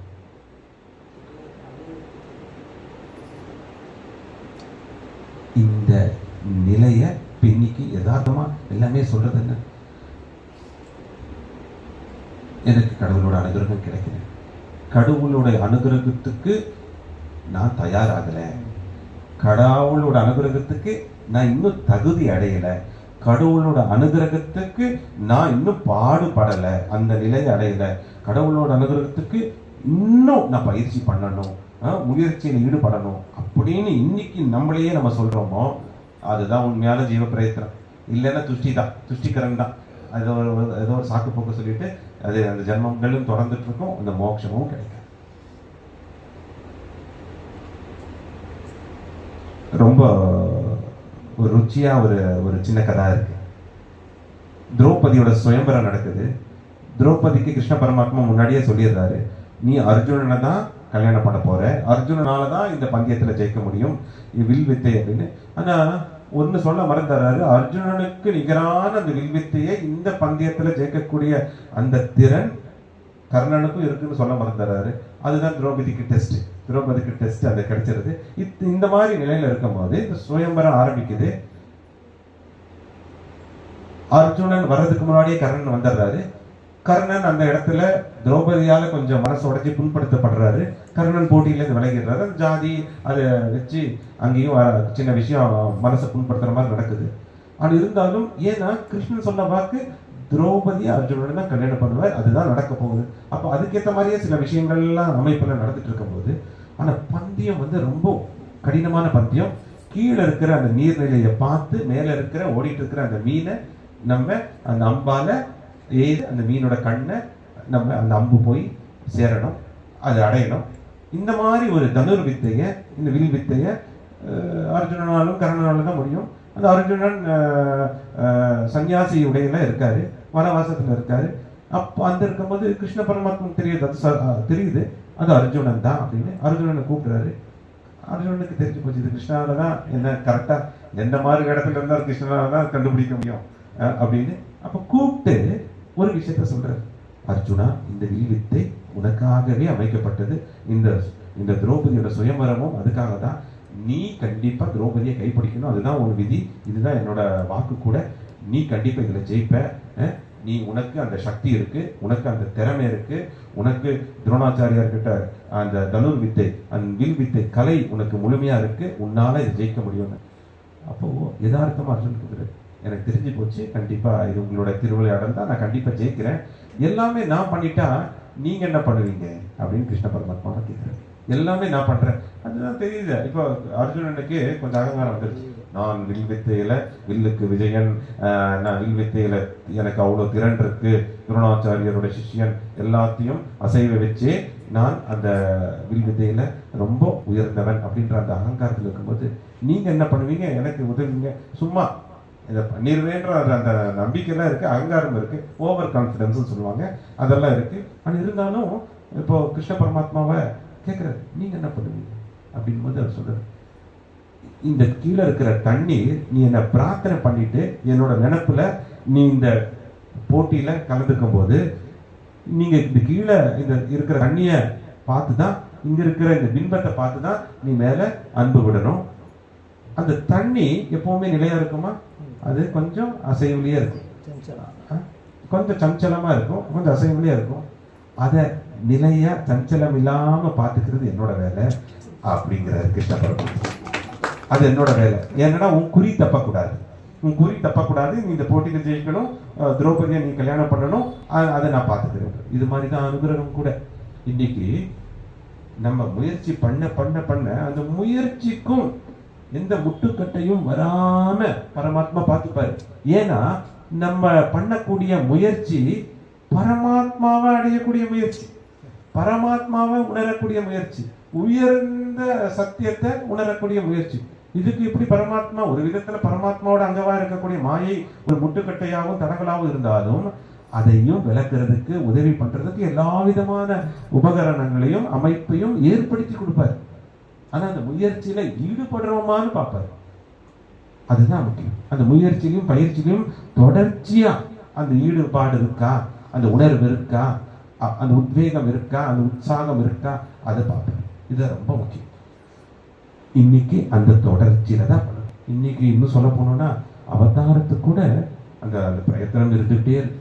இந்த 3 லோகத்துல எதையும் பண்ணக்கூடிய அவசியம் இல்லை, அடையாத விஷயம் இல்லை, எது அடையணும்னு அவசியமும் இல்லை.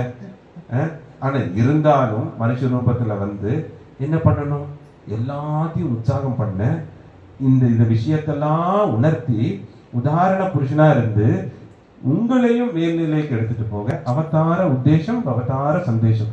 அன்றாட முயற்சியில ஈடுபட்டுட்டே, என்னோட முயற்சி இருந்துட்டே இருக்கு, நித்தியம் இருந்துட்டே இருக்கு.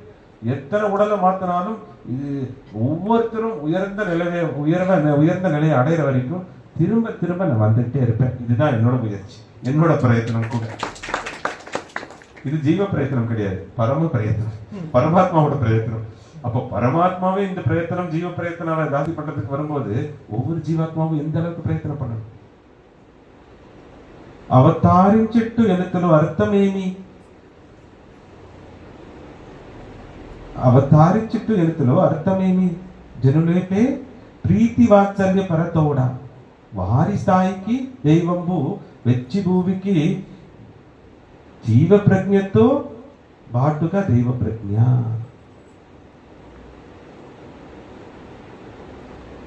இதுதான் அவதாரத்தோட பர்பஸ், உத்தேசம்.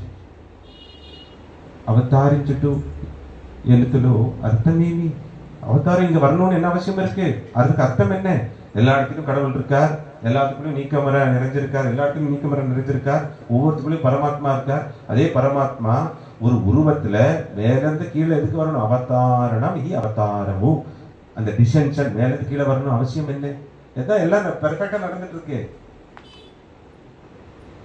தேர்ந்தெடுக்கப்பட்ட அந்த உயர்ந்த ஆத்மாக்களோட சங்கமாகவும் அந்த அன்பை வாரி வாரி வழங்குறதுக்கும், ஜீவ பிரயத்தன மூலியமா அந்த தெய்வ அனுகிரகத்தை வழங்குறதுக்கும், அந்த ஜீவ பிரயத்தனத்தை எப்படி எப்படி பண்ணணும்னு சொல்றதுக்கும், அவங்களை உற்சாகம் பண்றதுக்கும், இந்த உலக ரீதியான பற்றுதல்ல இருந்து விடுவிக்கிறதுக்கும், அந்த உன்னதமான தெய்வரக்தி அந்த கடவுள் மேலேயே அந்த பற்றுதலை வைக்கிறதுக்கு என்னென்ன பயிற்சி பண்றதுக்கு, அந்த உபதேசம் பண்றதுக்கும் கடவுள் வந்து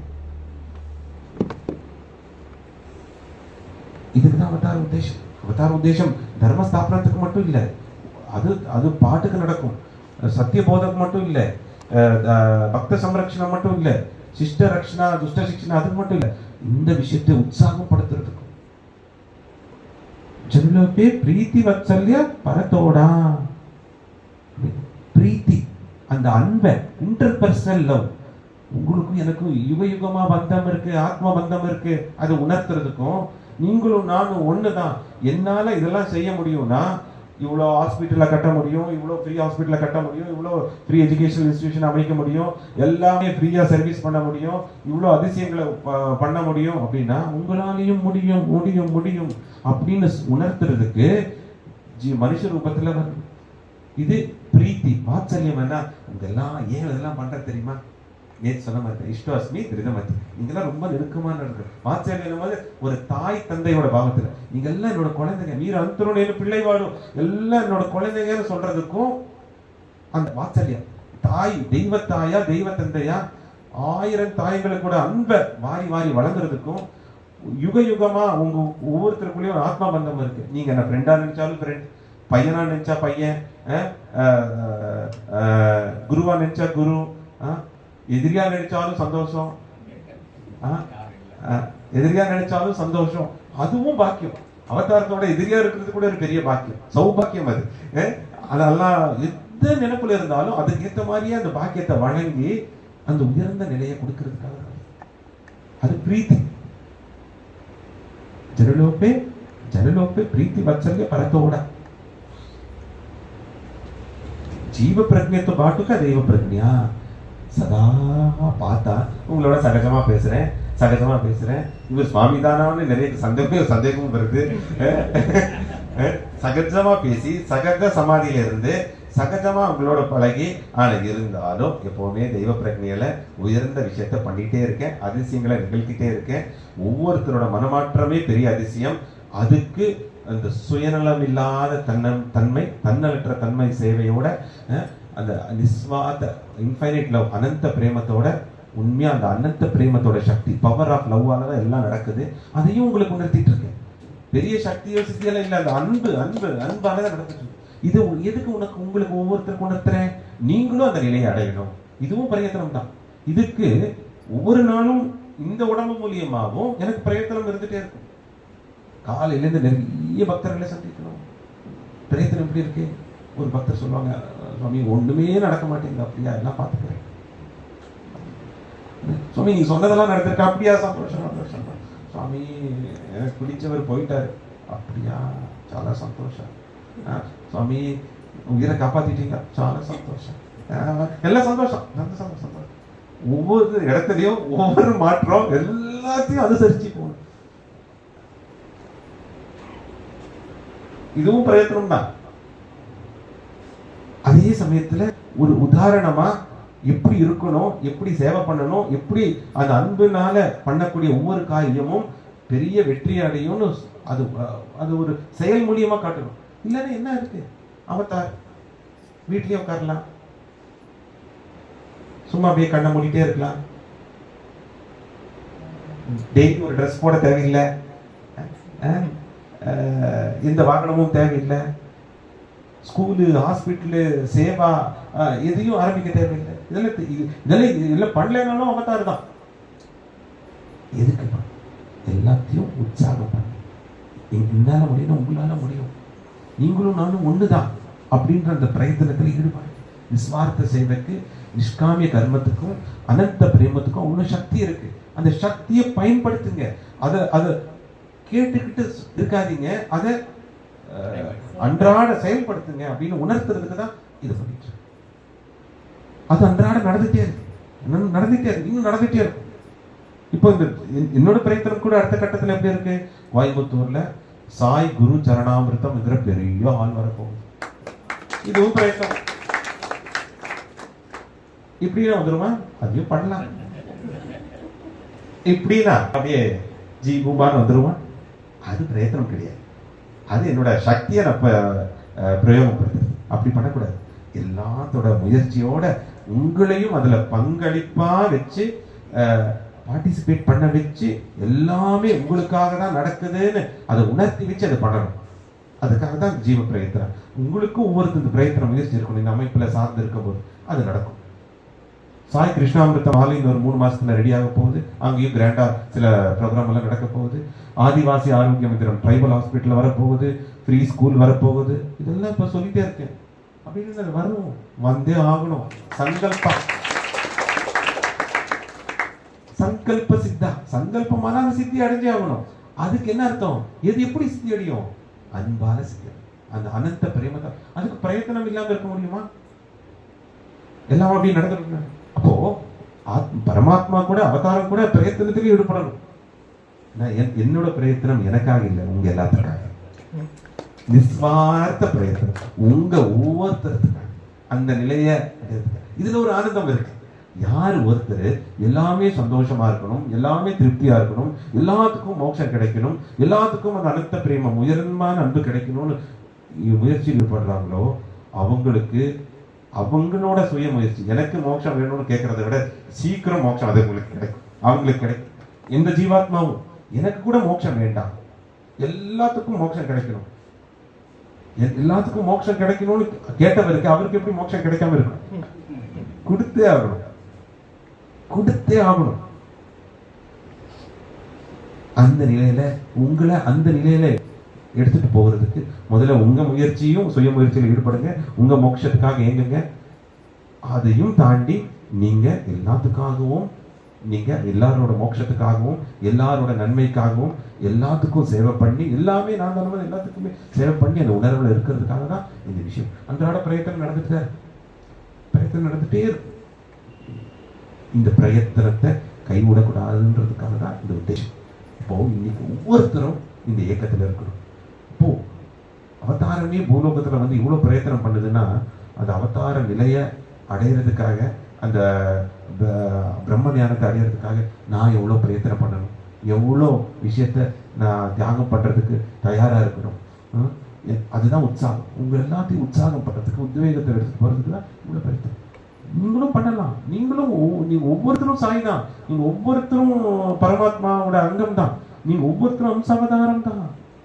இதோ நான் மட்டும் தான் அவதாரம் வச்சுக்க, நீங்களும் அவதாரம் தான். எல்லாம் கடவுளோட குழந்தைங்க தானே, நம்புறீங்களா? நம்பினீங்கன்னா நீங்க அவதாரம், நம்பலைன்னா அது வரைக்கும் முயற்சி ஈடுபடணும். அந்த நிலையை அடைகிறது எல்லாமே அம்சம். கடவுளோட அம்சம் போது நீங்களும் அவதாரம் தானே.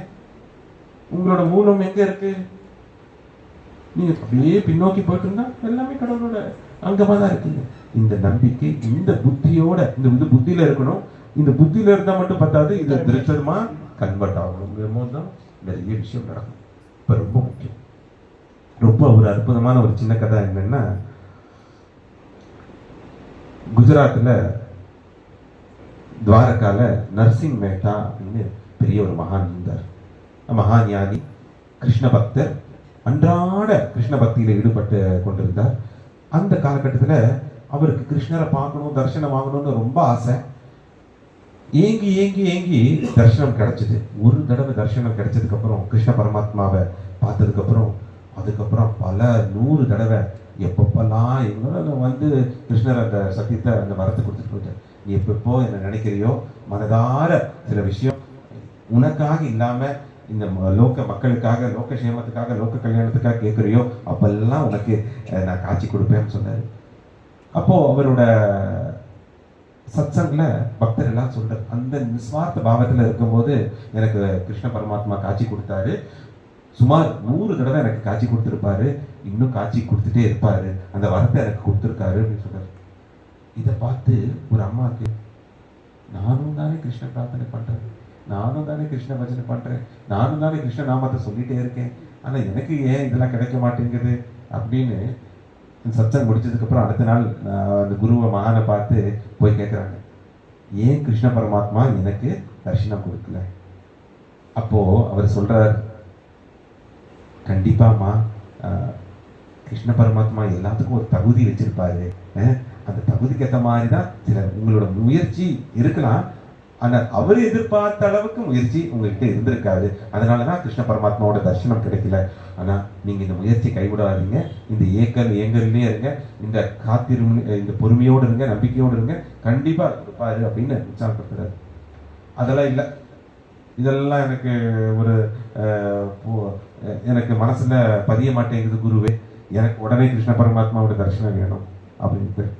கிருஷ்ண பரமாத்மாக்கு உங்களுக்கு தரிசனம் கொடுக்கணும்னு முடிவு பண்ணிட்டாருன்னா, உங்க மேல அந்த நம்பிக்கை வந்துடுச்சுன்னா தரிசனம் மட்டும் இல்ல, அனுகிரகத்தையும் கொடுப்பார், உயர்ந்த ஞானத்தையும் கொடுப்பார், அவரோட பாவத்தையும் கொடுப்பார். மத் பாவோ, கடைசியில அர்ஜுனனுக்கு கிருஷ்ண பரமாத்மா தான் சொல்ற ஸ்ரீமத் மத் பாவோ, உயர்ந்த விஷயம், முக்தியை விட மோட்சத்தை விட இதெல்லாம் உயர்ந்த விஷயம் தான். என்னோட உணர்வுல இருக்கு மத் பாவம், என்னோட உணர்வை நம்புகிறேன், அதுதான் ஹையஸ்ட். கிருஷ்ண பரமாத்மாவோட உணர்வு எப்படி இருக்கும், ஒரு ஜீவாத்மா உணர்வு இப்படி இருக்கும்.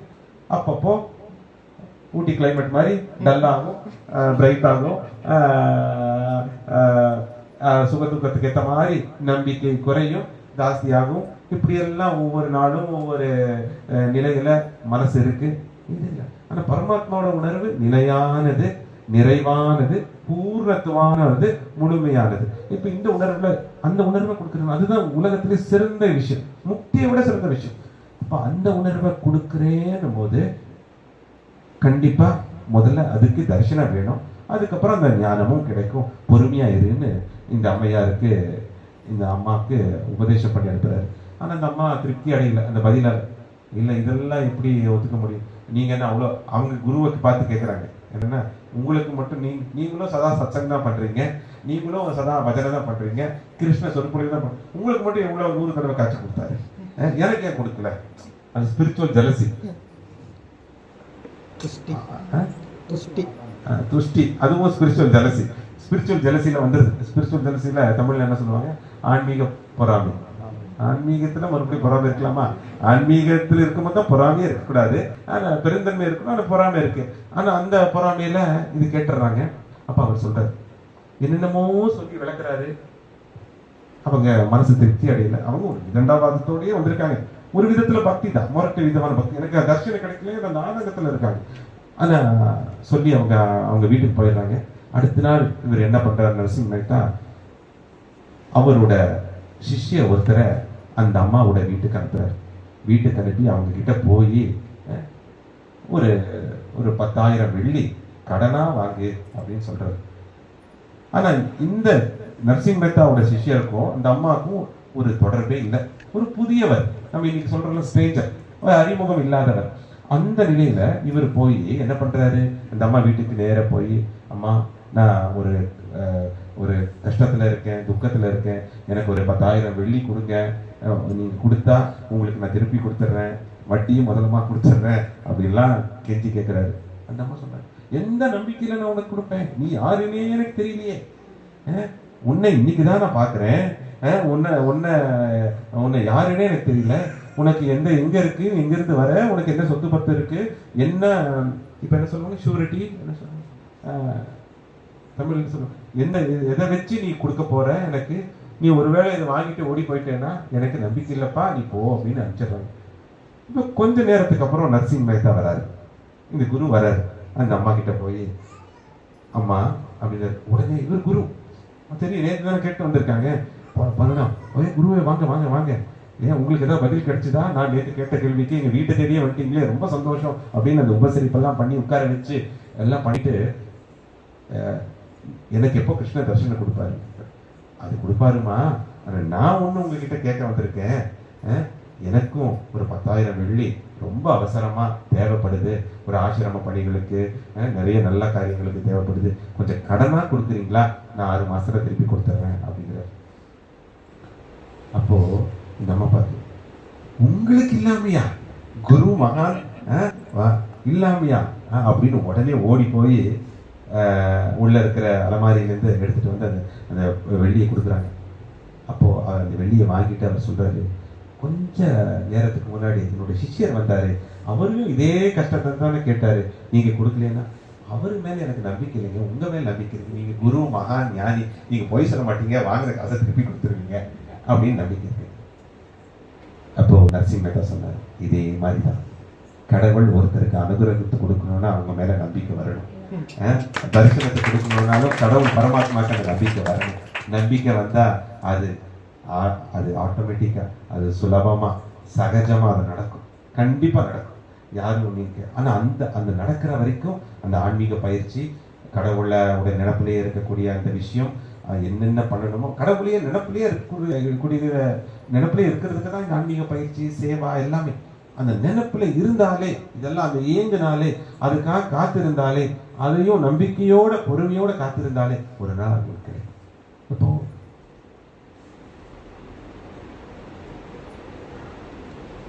ஆஃப்டர் ஆல் சொல்ல மாட்டேன், ஆஃப்டர் ஆல் தான். அந்த 10,000 வெள்ளி கூட நம்ம நம்பிக்கை இல்லாம, ஒரு 5,000 ரூபாய் கூட நம்பிக்கை இல்லாம யாருக்கும் நம்ம கொடுக்க மாட்டோம். அப்போ உயர்ந்த விஷயத்த, இதுக்காக தான் இந்த சிருஷ்டி படைக்கப்பட்டிருக்குன்னா, அந்த ஆத்மாவுக்கு பரமாத்மா எப்படி சீக்கிரம் பிரசனமாவாரு, அந்த அனுகிரகத்தை கொடுப்பாரு. உள்ள இருந்து பரமாத்மாவுக்கு தெரியணும், இதுக்கு இந்த ஆத்மா தகுதி ஆயிடுச்சு, மனசு சுத்தமா இருக்கு, எல்லாத்தையும் தாங்கக்கூடிய அந்த சக்தி இருக்கு, மனசு பக்குவம் அடைஞ்சிருச்சு, சமநிலையில இருக்கு, சரணாகதி ஆயிடுச்சு. இப்ப எப்படின்னா, நீங்க எனக்கு அனுகிரகத்தை கொடுங்க, நான் சரணாகதி ஆகிறேன், அது நடக்குது. நீங்க அனுகிரகம் பண்ணீங்கன்னா நான் சரணாகதி ஆகிறேன், நீங்க அனுகிரகம் பண்ணீங்கன்னா அது கிடைச்சிடும், இது கிடைக்கும். சரணாகதி ஆகுங்க, அனுகிரகம் கிடைக்கும். இதுதான் விதி. 2 விதி தான் இருக்கு. இது ரூல்னா ரூல், அதுதான், அவ்வளவுதான். ரூல்னா ரூல், இது ஒண்ணுதான். அதுவும் பூர்ண சரணாகதி, பூர்ண பிரபத்தி. 30% சரணாகதினா 30% தான் கிரேஸ், 50%னா 50% தான் கிரேஸ், 60%னா 60%, 99%னாலும் 99% தான் கிரேஸ். 100க்கு 100% சரண்டரானா நீயே கெதி, நீ இதை மட்டும்தான் கெதி அப்படின்னு, அந்த நீ மட்டும்தான் கெதி அப்படின்னு அந்த சரணாகதி நடக்கும்போது பூர்ணமா இந்த அனுகிரகம் கிடைக்கும். அதை தான் சொல்றேன். ஏன்னா 2 விதி தான் இருக்கு. ஒன்று கர்ம விதி, லா ஆஃப் கர்மா. அந்த லா ஆஃப் கர்மாவை அந்த கர்ம விதியை அழிக்கக்கூடிய சக்தி இந்த பக்கம் ஒன்று இருக்கு, அனுகிரக விதி, லா ஆஃப் கிரேஸ். அப்போ law of karma is directly proportional to law of grace. law of grace is indirectly proportional to law of karma. அப்ப என்ன அர்த்தம்? இது ரெண்டும் டைரக்ட்லி தான். அப்ப என்ன அர்த்தம்? நம்ம கர்ம விதியை நம்ம பண்ணக்கூடிய பிரயத்னா, அந்த கர்மா நைஷ்கார்மிய கர்மமா இருந்தா, நிஸ்வார்த்த சத்கர்மமா இருந்தா, அதுக்கு உண்டான பிரயத்தனம் பண்ண பண்ண பண்ண பண்ண அனுகிரக விதி எல்லாம் செய்யும். அனுகிரக விதி கிடைச்சதுனாலே கர்மா அழிச்சது. சர்வதர்மான் பரித்யஜ்ய மாமேகம் சரணம் பிரஜ அஹம் த்வம் சர்வ பாபேப்யோ மோக்ஷாஸ்மி மாசிச்சா. அவ்வளவுதான். எல்லாத்தையும் உதறி தள்ளி சரணாகதி பாதத்தை பிடிச்சிக்கும். நான் உனக்கு அகம் துவம் சர்வ பாப்பேபியோ, உனக்கு மலை மாறி பாவம் இருந்தாலும், சஞ்சித கர்மம் இருந்தாலும், பிராரப்த கர்மம் இருந்தாலும், இந்த ஆகமி கர்மா மூலியமோ இந்த பிறவியில கொஞ்சம் போய் அந்த சந்தித்தத்துல சேர்ந்து அது பிராரப்தமா வந்தாலும் எல்லாத்தையும் ஒரு தீக்குச்சி போதும். மலை மாதிரி இருக்கிற வக்கப்புள்ள ஒரே ஒரு தீக்குச்சி போதும். ஒரே தீக்குச்சி போதும், காடையே அழிச்சிடும். அந்த வக்கப்புல்னு சொல்லுவோம்ல, ஹே மலை மாதிரி கொதிச்சு விட்டுருந்தாலும் ஐயோ இது எப்படி போகுது அப்படின்னு சொல்லக்கூடாது. ஒரு தீக்குச்சி போதும், அப்படியே எல்லாம் பஸ்மமாயிடும்.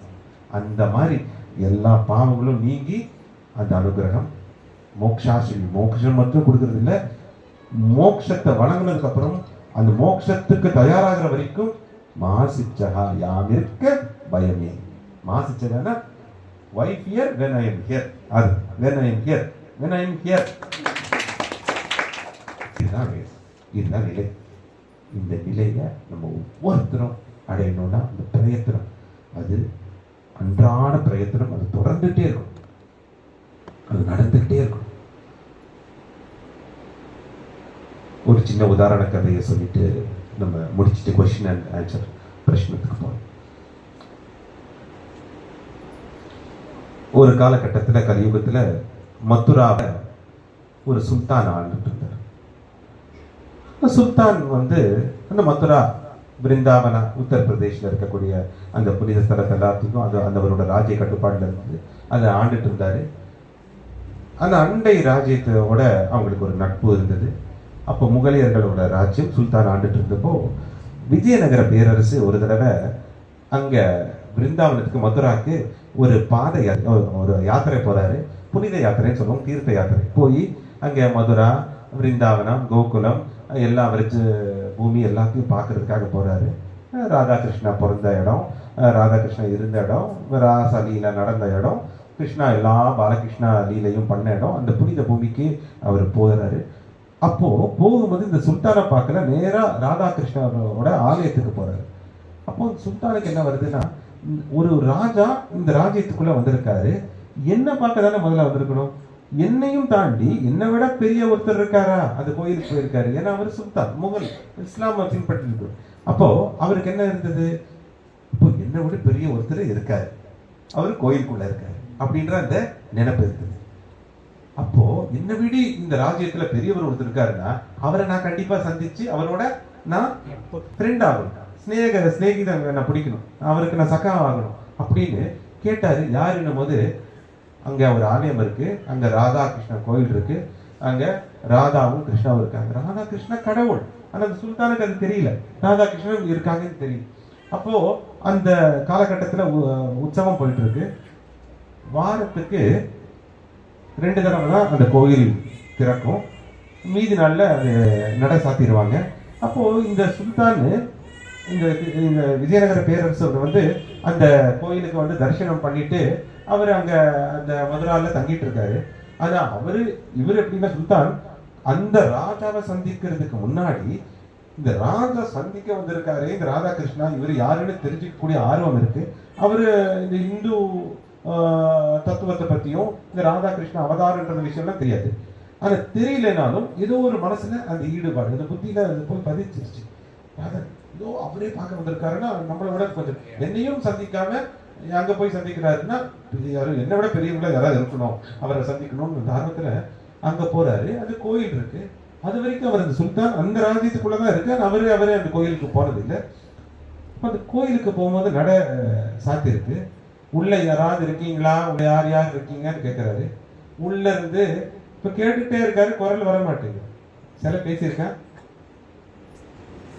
பேசாதா, பேசுமா, எப்போ நம்பிக்கை இருந்தா உணர்வோட கலந்தா அது பேசும். அதே மாதிரிதான் கேட்டுட்டே இருக்காரு. உள்ள இருந்து ஒரு குரல் வருது, இது நான் மாதவா ராதா 2 பேரும் இங்க ராதா மாதவனா இங்க உட்காந்துருக்கோம், இங்க இருக்கோம், நாங்க வெளியே வரோம் அப்படின்னு சொல்லுது. இப்போ சுல்தானுக்கு ஆச்சரியம், பெரிய விஐபி வர போறாரு, விஐபிக்காக காத்துட்டு இருக்கிறோம். ராதாகிருஷ்ணா விஐபியா, விவிஐபி ஆனா இருந்தாலும் விஐபியை உருவாக்குன விவிஐபி. அப்ப அப்பேற்பட்ட அவரு வரும்போது காத்துட்டு இருக்கணும். அப்ப இவருக்கு அவர் கடவுள்னு தெரியல, அவதாரம்னு தெரியல, ஆனா காத்துட்டு இருக்கணும்னு காத்துக்கிட்டே இருக்காரு. இப்படி காத்துக்கிட்டே இருந்து சுல்தான் அவங்களோட படை சேவகர்கள் அவங்களோட உதவியாளர்கள் எல்லாத்தையும் அனுப்பி விட்டுறாரு. நான் மட்டும் காத்துக்கிட்டு இருக்கேன்னு 3 நாள் ஆயிடுச்சு. சாப்பாடு தண்ணி இல்லாம காத்துட்டு இருக்காரு. ஏன்னா தூங்காம இருக்காரு. தூங்காம இருக்காருன்னா எப்ப வேணாலும் இந்த வாசலை திறந்து வந்து வரலாம். நான் அப்ப தூங்கிட்டேன்னா இவங்களை பார்க்க முடியுமாயிரும்னு சுல்தானுக்கு அது மனசுல அது பதிவா, எப்படியோ இவங்களோட தரிசனத்தை நான் மிஸ் பண்ணிடக்கூடாது, நான் கைவிட்டுறக்கூடாது, அதை பார்த்தே ஆகணும் அந்த ஏக்கத்துல இருக்கும்போது நடுராத்திரி ஆயிடுச்சு. அந்த ஏக்கத்திலே இருக்காரு. மக்கள் 3 நாள் ஆயிடுச்சு, சாப்பாடு தண்ணி இல்லாம இருக்காரு. ஆனா சந்திச்சாகணும் அந்த வைராக்கியம் இருக்கு, அந்த திருத்த வைராக்கியம் இருக்கு. இப்போ 3ஆவது நாள் ராத்திரி கிருஷ்ணாவும் ராதாவும் வெளியே வராங்க. வெளியே வரும்போது இந்த சுல்தான் பார்த்துக்கிட்டே இருக்காரு. பார்க்கும்போது அப்படியே ராஜ உடையில, அப்படியே கிருஷ்ண ராஜனா வராரு.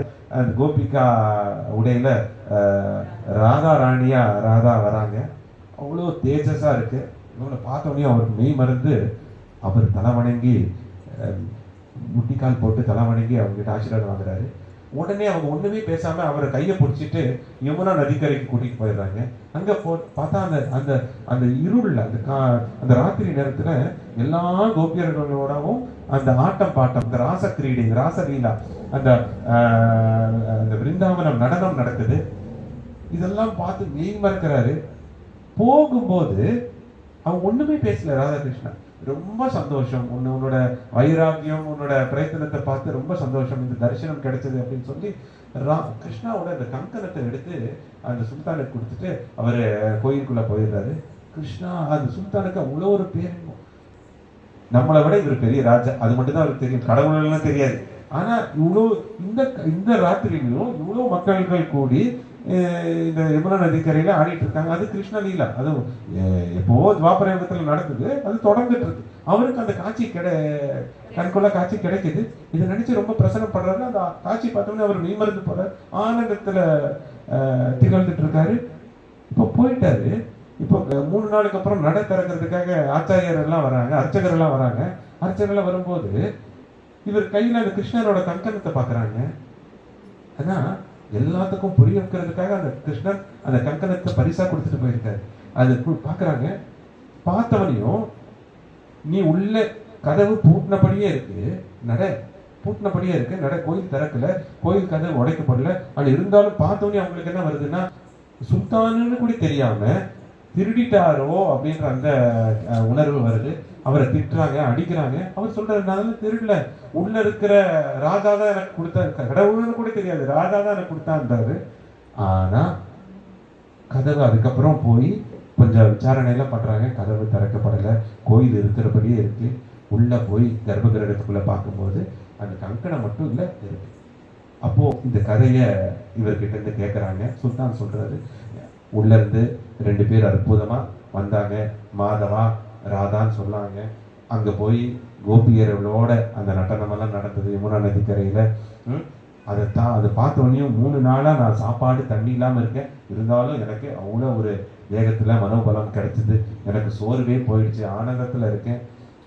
போகும்போது கிருஷ்ணா அவரு மாதவா எனக்கு இந்த கங்கணத்தை கொடுத்துட்டு போனாருன்னு போது அப்பதான் அவங்களுக்கு புரியுது, 3 நாள் சாப்பாடு தண்ணி இல்லாம யாரு உள்ள இருக்கான்னு கூட தெரியாம ஏதோ ஒரு ராஜான நினைப்புலயே அவர் அந்த வைராகியத்தோடயே அந்த நினைப்புலயே இருக்கும் போதே கிருஷ்ணா வந்து தரிசனம் கொடுத்திருக்காரு அந்த சுல்தானுக்கு.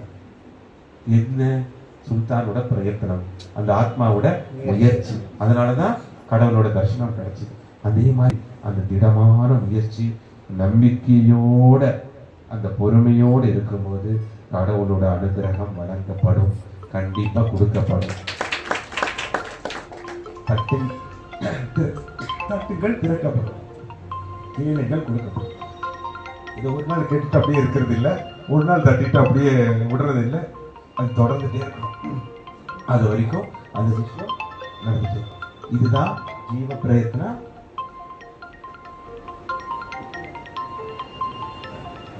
தெய்வ பிரசன்னா, தெய்வ அனுகிரகம். ரொம்ப சந்தோஷம். எதெல்லாம் பிரயத்னத்துக்கு உற்சாகப்படுத்துது? ஆத்ம கிருபா, சாஸ்திர கிருபா, குரு கிருபா, ஈஸ்வர கிருபா. இதெல்லாம் தடங்களா இருக்கு. ஈஸ்வர திருஷ்டி, பாகிய திருஷ்டி, காலக திருஷ்டி, சரண ஆவரண திருஷ்டி. அதே சமயத்துல எதெல்லாம் நம்ம அதை நோக்கி போயிட்டு இருக்கோன்றதுக்கான விசாரணை நடக்குது. சத்திய அசத்திய விசார, தர்ம அதர்ம விசார, புத்தி கிருத்த விசார, ஸ்ரத்தா சபூரி விசார. நாலாவது ஸ்ரத்தா சபூரி விசாரம் ரொம்ப முக்கியம். நம்பிக்கையோடு இருக்கிற பொறுமை தான் உண்மையான நம்பிக்கை. அப்பப்போ வந்துட்டு போற நம்பிக்கை, அப்பப்போ அதெல்லாம் நம்பிக்கை இல்லை. அதுவும் ஃபெய்த் இல்லைன்னு சொல்ல, அது இன்டென்ஸ் ஃபெய்த் கிடையாது. அப்போ நம்பிக்கையோட பொறுமையும் கண்டிப்பா இருக்கு. அந்த நம்பிக்கை எப்படி இருக்கணும்? நேர்மறையான நம்பிக்கையா இருக்கணும். அதை உணர்ற வரைக்கும், அதை அடையிற வரைக்கும் அது தொடர்ந்துட்டே இருக்கும். त्वमेव शरणं गच्छ सर्वभावीन भारत तत्प्रसादं परम शांति स्थानं प्रपश्यसि शाश्वतम. மோட்ச சந்நியாச யோகத்துல 62வது ஸ்லோகத்துல கிருஷ்ண பரமாத்மா அதை சொல்றார். त्वमेव शरणं गच्छ सर्वभावेन भारत. பாரதான்னு சொல்றது அர்ஜுன். त्वमेव शरणं சிம்பிளி முழுமையான சரணாகதியாது. சரணாகதிங்கிறது சுலபமானது. அதை ரொம்ப கடினமா நம்ம பண்ணிட்டு இருக்கோம். சரணாகதி என்ன? எல்லாமே நீதான், நான் ஒண்ணுமே இல்லை நீதான், நான் ஒண்ணுமே இல்லை நீதான், நான் ஒண்ணுமே இல்லை நீதானா அந்த நீதான் நான் அப்படின்ற அந்த நிலைய, அந்த அனுகிரகம் கிடைச்சிடும், அந்த கிருபா கிடைச்சிடும், ஈஸ்வர கிருபா கிடைச்சிடும். நான் ஒண்ணுமே இல்லைன்னு சொல்றதுக்கு இவ்வளவு கடினமா இருக்கு.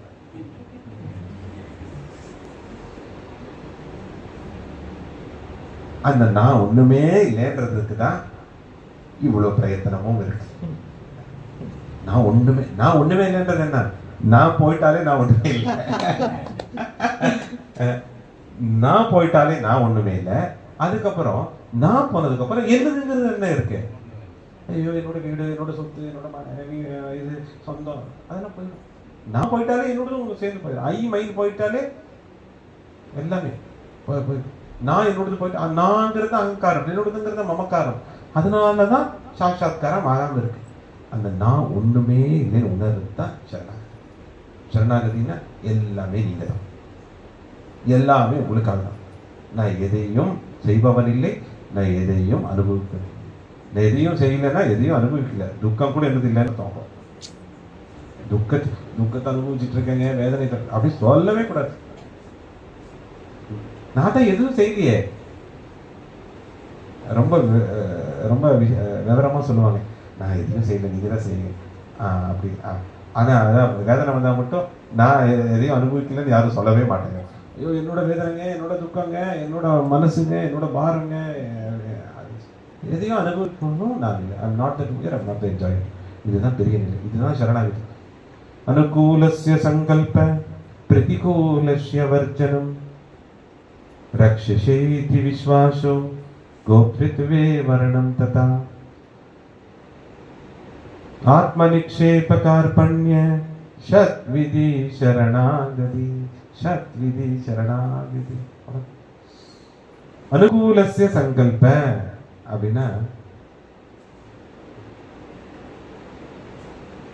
அவதாரம், கடவுள், வேத வேதாந்தங்கள், ஞானிகள், மகான்கள்,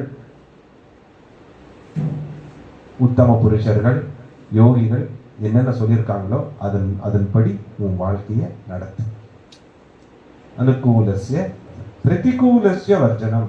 அதுக்கு எதிரா, கடவுள் சொன்னதுக்கு எதிரா, கடவுள் எதிர்பார்க்கிறதுக்கு எதிரா, அசத்தியத்தை நோக்கி, நிரந்தரம் இல்லாத விஷயத்தை நோக்கி, பொருள் சார்ந்த உலகத்தை நோக்கி போகாத, அருள் சார்ந்த விஷயத்தை நோக்கி நீ போ. இது 2வது நிபந்தனை. முதல் நிபந்தனை கடவுள், மகான்கள், ஞானிகள், சத்தியம் எது, தர்மம் எது, அதுக்கு ஏற்ற மாதிரி எல்லாம் சோதனை வேதனை எல்லாம் வந்தாலும் சத்தியம் சத்தியம் தான். எந்த விஷயத்துக்காகவும் கடவுளை தியாகம் பண்ணாத. கடவுளுக்காக எல்லாத்தையும் தியாகம் பண்ண. கடவுளுக்காக உலகத்தையும் தியாகம் பண்ணலாம், எல்லாத்தையும் தியாகம் பண்ணலாம். ஆனா எந்த விஷயத்துக்காகவும் கடவுளை தியாகம், ஏன்னா கடவுள் தான் எல்லாமே. உலகத்தையும் தியாகம் பண்ணலாம் கடவுளுக்காக. ஆனா எந்த ஒரு காரணத்துக்காகவும் கடவுளை தியாகம் பண்ணாது. கடவுளை நான் நினைப்பேன், அது உயர்ந்த விஷயத்தை தியாகம் பண்ணாது. அதுதான் சத்தியம், அதுதான் தர்மம். அந்த நிலையில ரக்ஷதி இது விஸ்வாசம் ரொம்ப முக்கியம். Have faith that you are always protected. கடவுள் என்னை கைவிட மாட்டார், எது பண்ணாலும் நல்லதுக்கு தான். All is well, everything will be good. ரொம்ப நேர்மறையான எண்ணம், அதுதான் ஃபெய்த், அதுதான் பாசிட்டிவ் தாட்ஸே கொடுக்கும். எல்லாம் பெர்ஃபெக்ட் ஃபெய்த். கடவுள் என்னை கைவிடவே. ரக்ஷதி இது விஸ்வாசம். எந்த ஒரு லாஸ்ட் ஸ்டேஜ்லையும் நான் ஆத்மானும் போது எனக்கு அழிவே இல்லை, அப்புறம் என்ன எதுக்கு மரணத்துக்கு மேலே கூட நான் பயப்படக்கூடாது. மரணமற்ற நிலை. இந்த அமிர்தஸ்யவா புத்திரஹா வேதம் சொல்லுங்க. எல்லாம் ஆல் சில்ட்ரன் ஆஃப் இம்மார்டாலிட்டி. உங்களுக்கு அழிவே இல்லை. நீங்க கடவுளோட குழந்தைங்கன்னும் போது நீங்க எல்லாம் ஆத்மாவோட அங்கம், பரம ஜீவா. உங்களுக்கு அழிவே இல்லை, அந்த நிலையில் இருக்கும். அதுதான் பெரிய விசுவாசம், ரக்ஷதி. அதனால இந்த அங்கத்தை கடவுள் கண்டிப்பா பார்த்துப்பாரு. அவரோட அங்கம் தான் நான், அவர் தான் நான், அவரோட துகள் தான் நான், என்னை கண்டிப்பா கைவிட மாட்டார். அந்த நம்பிக்கை இருக்கணும். அதுதான் ரொம்ப விஷயம். எந்த விஷயத்திலையும் சுகதுக்கத்திலையும் சுகத்துக்குவே சமக்கிருத்துவே லாபம் ஜெயோ ஜெயம், எல்லாத்தையும் சமநிலையில் இருக்கணும். எதையும் அவசரப்பட்டு ஆத்திரப்பட்டு ஆதங்கப்பட்டு அந்த காலத்துல துக்க நிவர்த்தியும் நடக்கும், நினைச்சா நடக்கும், கர்ம விநாசனமும் நடக்கும். ஆனா உயர்ந்த விஷயத்த கேட்போம் கடவுளோடு இருக்கு. ரக்ஷதி விதி கோப்திருத்துவே வாரணம் ததா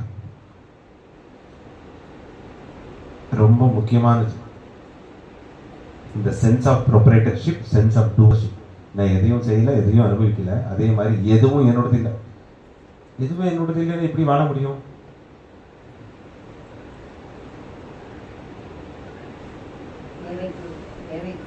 அப்படி கிடையாது. எல்லாமே நீங்க தந்தது தான். தேவைக்கு உட்பட்டதும் கிடையாது. தேவை மீறி கூட பெரிய பெரிய பங்களாலாம் கூட இருந்துக்கோங்க, அது உங்க புண்ணிய பலனுக்கு ஏற்ற மாதிரி. 4 காரு கூட அது உங்களுக்கு உங்க அது மைண்ட்ல இருக்கணும். 4 கார் எனக்கு அவசியமா? 40 ரூம் எனக்கு அவசியமா? இவ்வளோ சொத்து எனக்கு அவசியமா?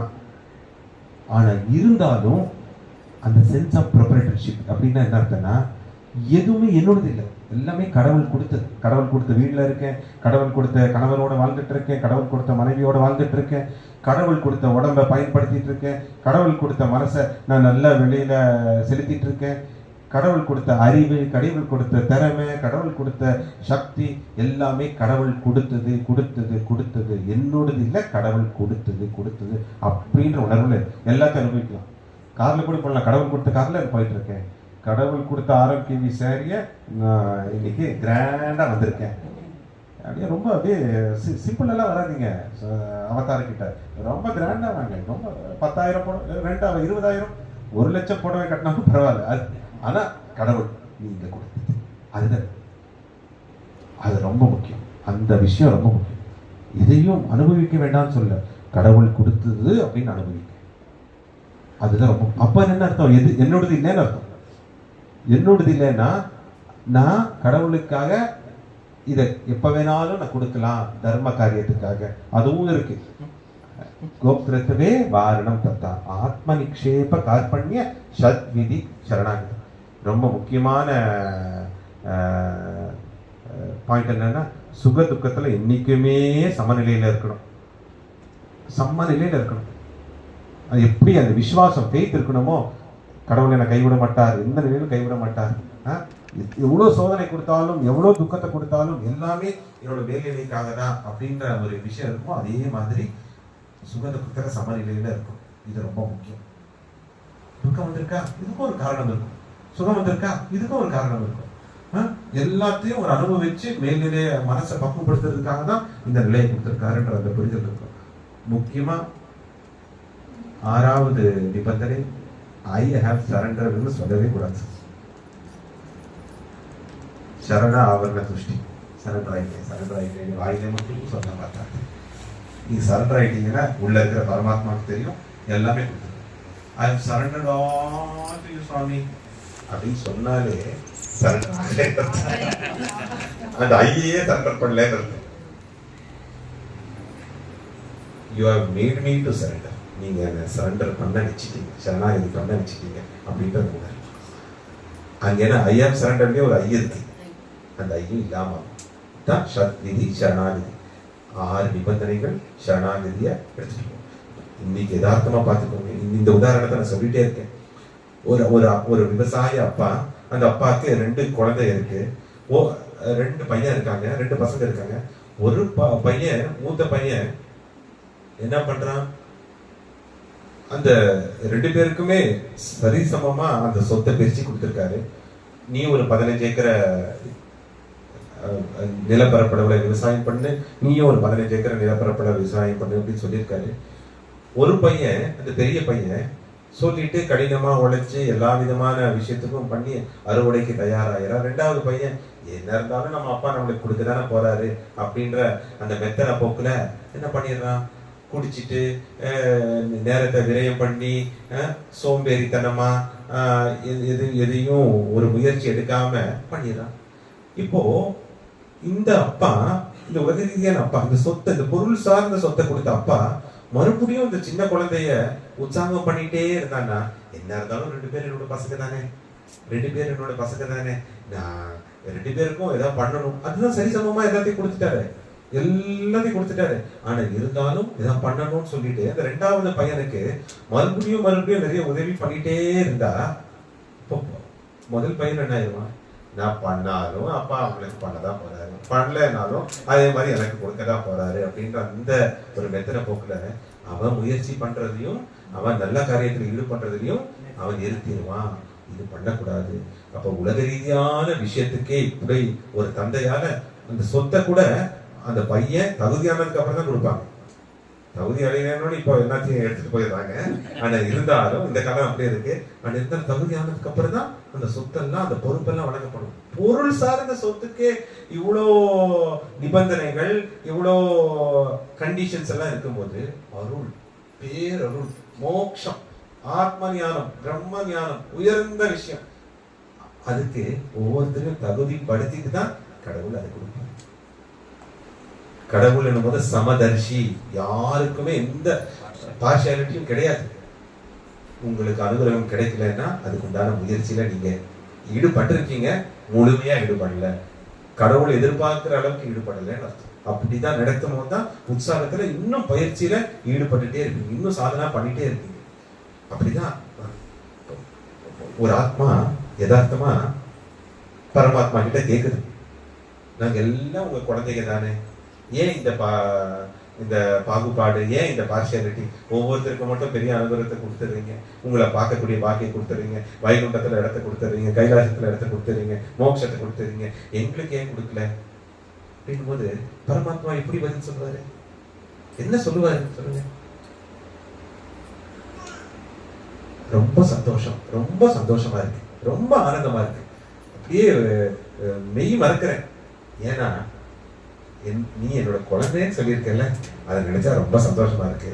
நான் என்னோட குழந்தைன்னு சொல்றையே, நான் தான் உனக்கு நிரந்தரமான தாய் தகப்பன், தெய்வ தந்தை, தெய்வ தாயின்னு சொல்றையே, என்னோட குணங்கள் எல்லாம் உனக்கிட்ட இருக்கா, என்னோட நிறைவான அன்பு உன்கிட்ட இருக்கா, என்னோட அளப்பறையா ஆற்றல் உன்கிட்ட இருக்கா, எல்லாத்துலயும் என்ன பார்க்கக்கூடிய அந்த உணர்வு உன்கிட்ட இருக்கா, இல்லைன்னா அதுக்காக கேளு, கண்டிப்பா என்கிட்ட இருக்கிற அத்தனையும் உங்ககிட்ட இருக்கு, அது உணராம இருக்க, அது உணர்றதுக்கு முயற்சி பண்ணாம இருக்க, அதை கேளு, அது கேட்டா கண்டிப்பா நான் கொடுத்துதாகணும், வேற வழியே இல்லை. ஆனா அந்த நிலையை அடையிற வரைக்கும் நீ முயற்சியில ஈடுபட்டுட்டே இருக்கணும். இப்போ சொல்றோம், எனக்கு எனக்கு பகவான் தாங்க ஃபாதர், பகவான் தாங்க மதர், பகவான் மாதிரி இருக்கும் அப்படின்னு அர்த்தம். என்னோட father மதர்னா we are knowingly or unknowingly inheriting the divine qualities of God. We are God. அது நம்ம எல்லாம் கடவுள் தான், கடவுளோட அங்கம், கடவுள் தான் நிரந்தரமான தாய் தந்தைன்னா கடவுளுக்கோட சொத்து என்ன, அந்த அளப்பறையா அன்பு, அந்த இன்ஃபைனைட் லவ், அந்த அந்த அன்பு நம்ம கிட்ட இருக்கா. அப்ப அவருக்கு அவரோட சொத்துக்கு நம்ம தகுதி ஆகலேன்னு அர்த்தம். அவரு நம்மள குழந்தைன்னு தான் சொல்லிட்டு இருக்காரு. எவ்வளவு ஜென்மம் கொடுத்தாலும் குழந்தைன்னு சொல்லுவாரு, எவ்வளவு அறியாமையில எவ்வளவு தவறு பண்ணாலும் குழந்தைன்னு சொல்லுவாரு. பரமாத்மா சொல்லிட்டே இருப்பாரு, நானும் சொல்லிட்டே இருப்பேன். ஆனா இருந்தாலும் அந்த அளப்பரிய அன்புக்கு நாங்க தகுதியாக இருக்கோமா? அந்த பற்றுதல் எல்லாம் போயிருக்கா? இந்த சின்ன அகங்காரம் மமக்காரம் எல்லாம் நமக்கிட்ட இருந்து நீங்க இருக்கா அப்படின்னா இந்த இதுக்கெல்லாம் தகுதி ஆயிட்டு அது கேட்கும் போது கண்டிப்பா வளர்ப்போம். தயவு செய்து இதுமே இருக்கும். இனிமேலாவது ஜீவ பிரயத்தனமே தெய்வ பிரச்சனைவே எதுக்குன்னா உங்களோட ஆன்மீக பயிற்சிக்கு யாரும் தடங்களா இருக்க முடியாது. உங்களோட ஆன்மீக பயிற்சிக்கு யாரையும் குறை சொல்லக்கூடாது.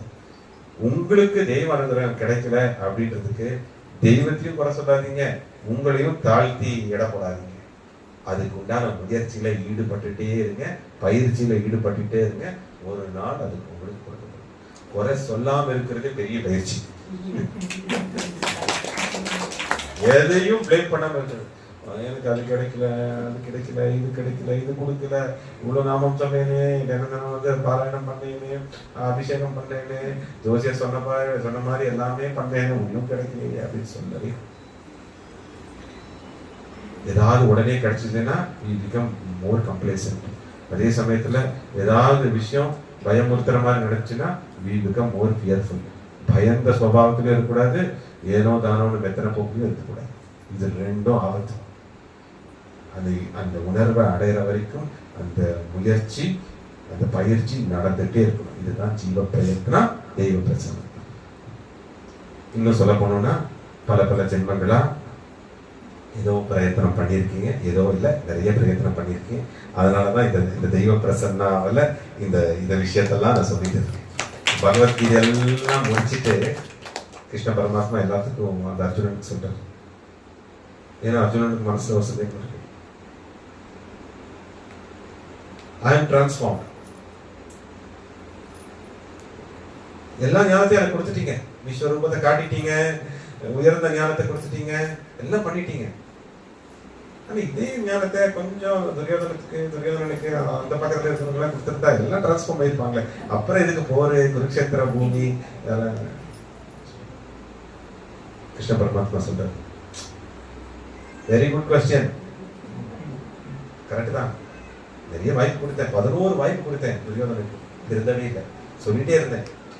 மேலே இப்போ துரியோதனுக்கு மோட்சம் கொடுக்கக்கூடிய காலம் வந்துருச்சு, இந்த போர்ல இறந்தா கூட மோட்சம் தான் அப்படின்னு சொல்லி சொல்லிட்டு ஒரு விஷயம்.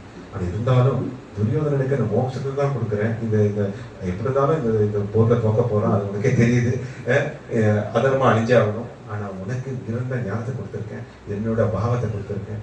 ஏன் தெரியுமா? இஷ்டோ அஸ்மி திரிதமிதி, நீ எனக்கு ரொம்ப நெருக்கமான பல பிறவியா இந்த ஏக்கம் இருந்திருக்கு, இந்த தொடர்பு இருந்திருக்கு. யுகமா யுகே பந்தம், யுகே பந்தன், யுகே ஆத்ம பந்தன், பிரேம பந்தம், திவ்ய பிரேம பந்தம் இருந்திருக்கு. அதனாலதான் இந்த உயர்ந்த விஷயத்த நான் இதை உபதேசம் பண்ணிட்டு இருக்கேன், இந்த ஞானத்தை உனக்கு கொடுத்துட்டு இருக்கேன். இன்னைக்கு நான் அதுதான் சொல்றேன். இந்த உயர்ந்த விஷயத்த ஜீவ பிரயத்தன தெய்வ பிரசன்னாவை இந்த 2 நாளா நீங்க கேட்டுட்டு இருக்கீங்கன்னா இஷ்டோ அஸ்மி திரிதமிதி, நீங்களாம் ரொம்ப நெருக்கமானவர்கள். இந்த ஆத்மாவோட ஒவ்வொரு ஆத்மாவும் இணைப்பிலே இருந்திருக்கீங்க, யுகமா இருந்திருக்கீங்க. உடனே எப்ப இருந்தோம்னு கேட்காதீங்க, இருந்திருக்கீங்க. எப்பெல்லாம் இருந்தான்னு கேட்காதீங்க, இருந்திருக்கும். அதனாலதான் இப்பெல்லாம் இப்படி நடக்குது. இந்த விஷயத்தை கேட்டது, அது கேட்கறது மட்டும் இல்லை, இது கேட்டதை மனசுல வைக்கிறது மட்டும் இல்லை, அதை நடைமுறைப்படுத்தி செயல்படுத்தி அந்த நிலையிலே இருக்கணும். இன்னிலிருந்து அந்த பிரயத்தனம் இடைவிடாம தைலமும் தாரையும் போல அப்படின்னு சொல்லுவாங்க. இந்த எண்ணெயை ஊத்தும் போது இன்னொரு கிண்ணத்துக்கு அப்படியே டிஸ்கண்டினியூட்டி இருக்காது. தண்ணி ஊத்தும் போதாவது அப்படியே சொட்டா விடுங்க. எண்ணெயை ஊத்துங்க, என்ன ஆகும்? தைலம்ங்கிறது எண்ணெய். அந்த இடைவெளி இல்லாம அந்த அந்த கண்டினியூட்டியோட இருக்கும். அந்த மாதிரி சாதனா கண்டினியூட்டியோடு இருக்கும். கண்டினியூட்டியோடு இருந்தா கனெக்டிவிட்டி இருக்கும், கனெக்டிவிட்டியோடு இருந்தா பியூரிட்டி இருக்கும், பியூரிட்டியோடு இருந்தா யூனிட்டி இருக்கும், யூனிட்டியோடு இருந்தா டிவினிட்டி இருக்கும்.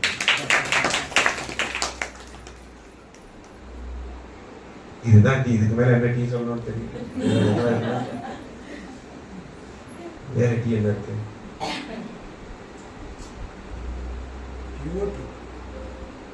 அப்பதான் நீங்க டிவோட்டி. அப்ப கண்டிப்பா இந்த ட்ரினிட்டி பத்தி தெரியும். அகார உக்கார மக்கார ட்ரினிட்டி, திரிமூர்த்தியோட தத்துவம். டிவினிட்டி இருந்தாலே எல்லாமே வந்துடும். ரொம்ப சந்தோஷம், ரொம்ப சந்தோஷம், చాలా సంతోషం. Very very happy.